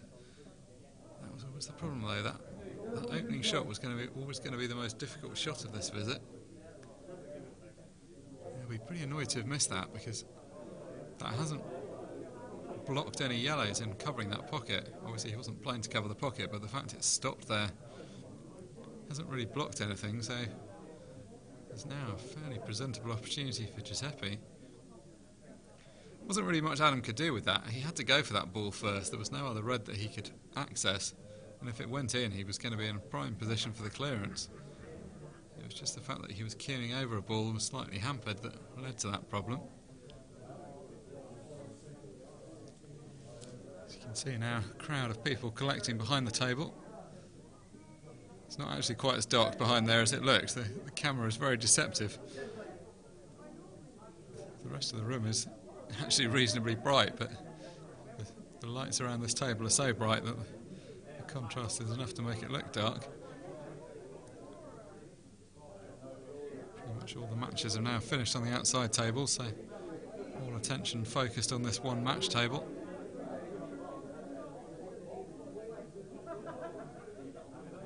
And could this be the frame that Giuseppe so desperately wants to get his hands on that trophy?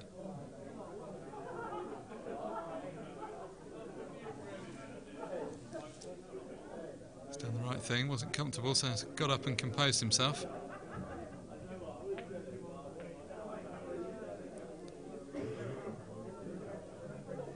Well, the answer, it would seem, is no.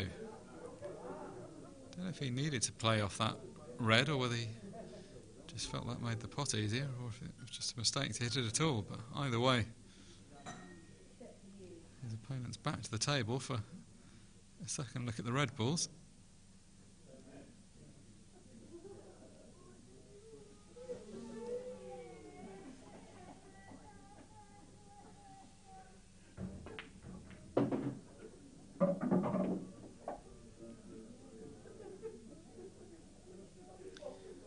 Well, the pros and cons to playing that shot the way he did. It allowed him to make an angle that wasn't quite there. He would never have been able to get the cue ball anywhere near as far down the table if he'd have just potted the ball direct. But any time you play a cannon, you do risk knocking a ball safe, and that's unfortunately what's happened. Now, if he's careful with this, he might want to just drop onto the yellow that's immediately above this red. That will spring the black back out. The reason I said he'd want to do that carefully is that there was always just a bit of a risk of not really needed, if he was going to play that shot, to commit to hitting it full on. He just had a bit too much forward motion on the cue ball, so ended up dealing it a kind of glancing blow rather than hitting firmly into it.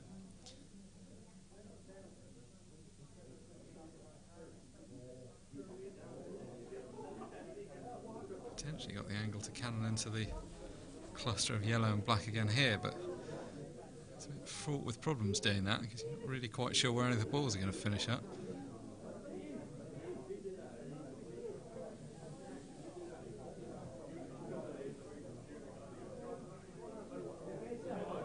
Could be a bit annoyed with this.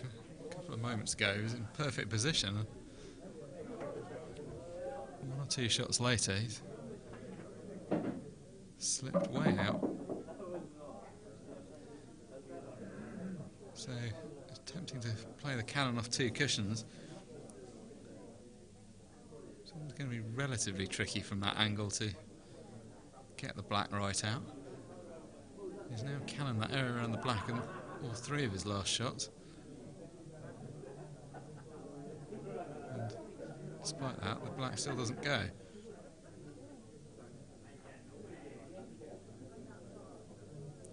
Still options though. He can potentially pot the two in bulk and leave the ball over the left-hand middle pocket to screw into that cluster.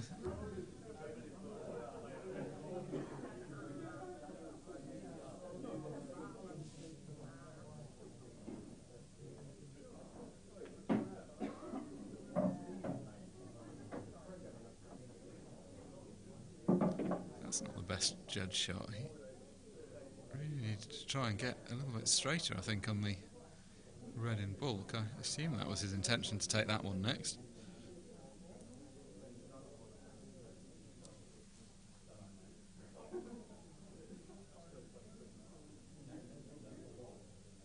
Still okay, but, well, able to manufacture it by just glancing off the yellow in the end. Managed to make an angle that wasn't quite there.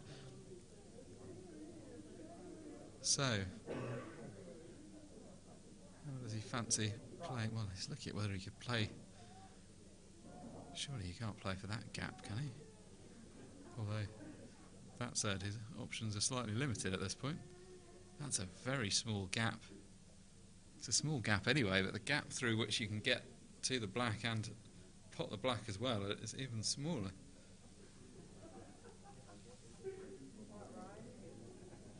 Quite straight on this red to the middle. If you had more angle, it'd be easier to inject some pace into hitting the black. He can still do it, but he'd have to force it pretty hard from this angle.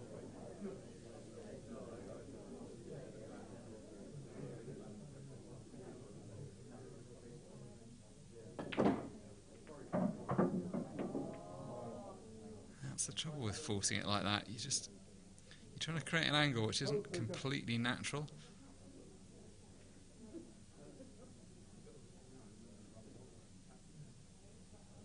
A lot of pressure on this shot. You could almost go as far as saying that if Adam doesn't do something fairly special with this black, this could be the end of his tournament.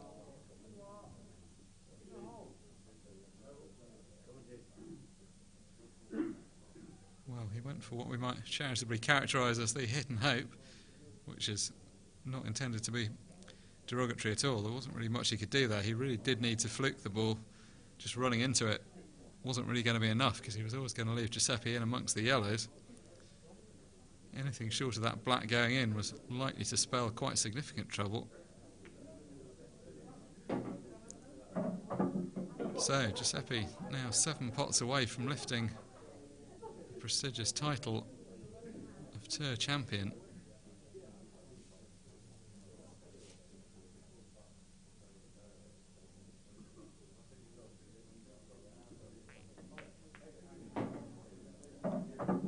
He started playing yesterday afternoon. He's played yesterday afternoon and evening and pretty much non-stop through today. A lot of pool's been played to get to this point. Neither player showing any obvious signs of fatigue, though. It's been a good quality throughout this final. And in an indication of how fresh the players are, the decision-making has been very good. That's often one of the things that goes first when people are tired, not just the physical execution of the shots. People start playing the wrong things. We've seen very little of that.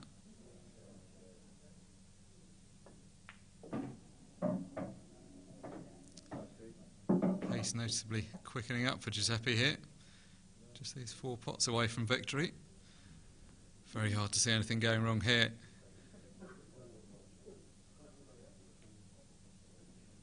That black hanging invitingly over the middle pocket, so it's not going to have anything to do for position. So, wants to leave himself just off straight with this yellow along the top cushion.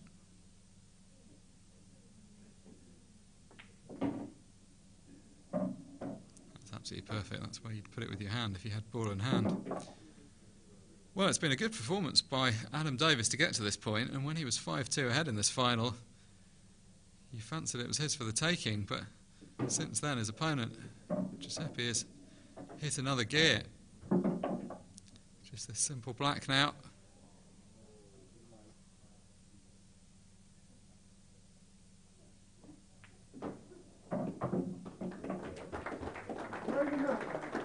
Warm handshake, and he commiserates his opponent. Adam Davis certainly played his part in that match, and for large sections of it looked like he was the favourite and could well go on to win it, but ultimately Giuseppe just had that extra gear at the end.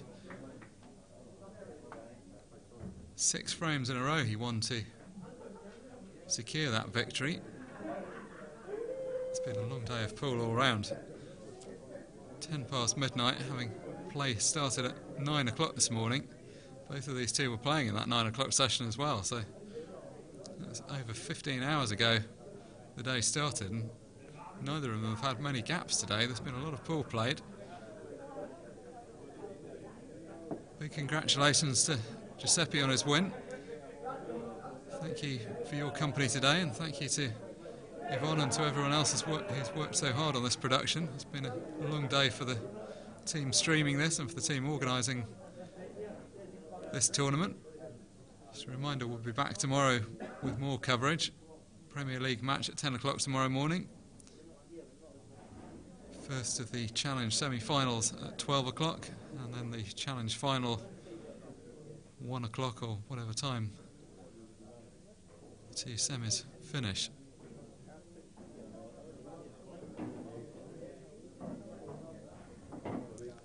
Just waiting for tournament director Sean Baker to come into the arena to do the honours, just congratulating both players. And very well deserved. It's been a long way getting to this point for Giuseppe, both in a literal sense today and in the path of his career to date. He's worked his way up through the junior ranks. Now he's firmly established himself as one of the best players in the senior ranks.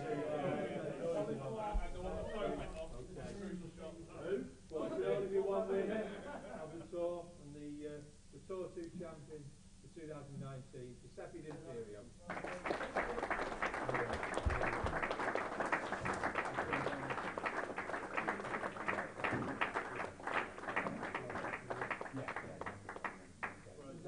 Many congratulations to the winner. Giuseppe D'Imperio defeats Adam Davis by 8 frames to 5 and wins Tour 2 of the EPA Tour 2019.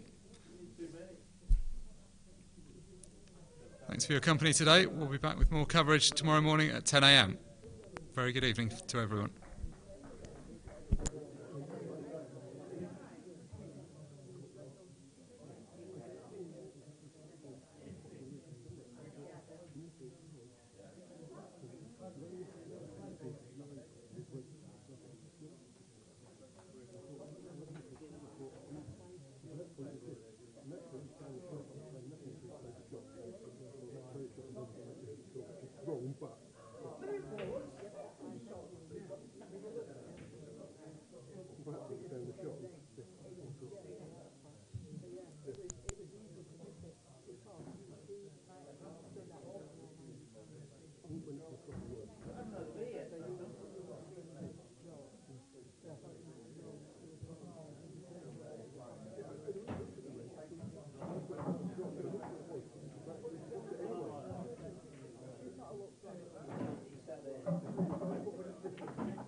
I'm going to be watching that.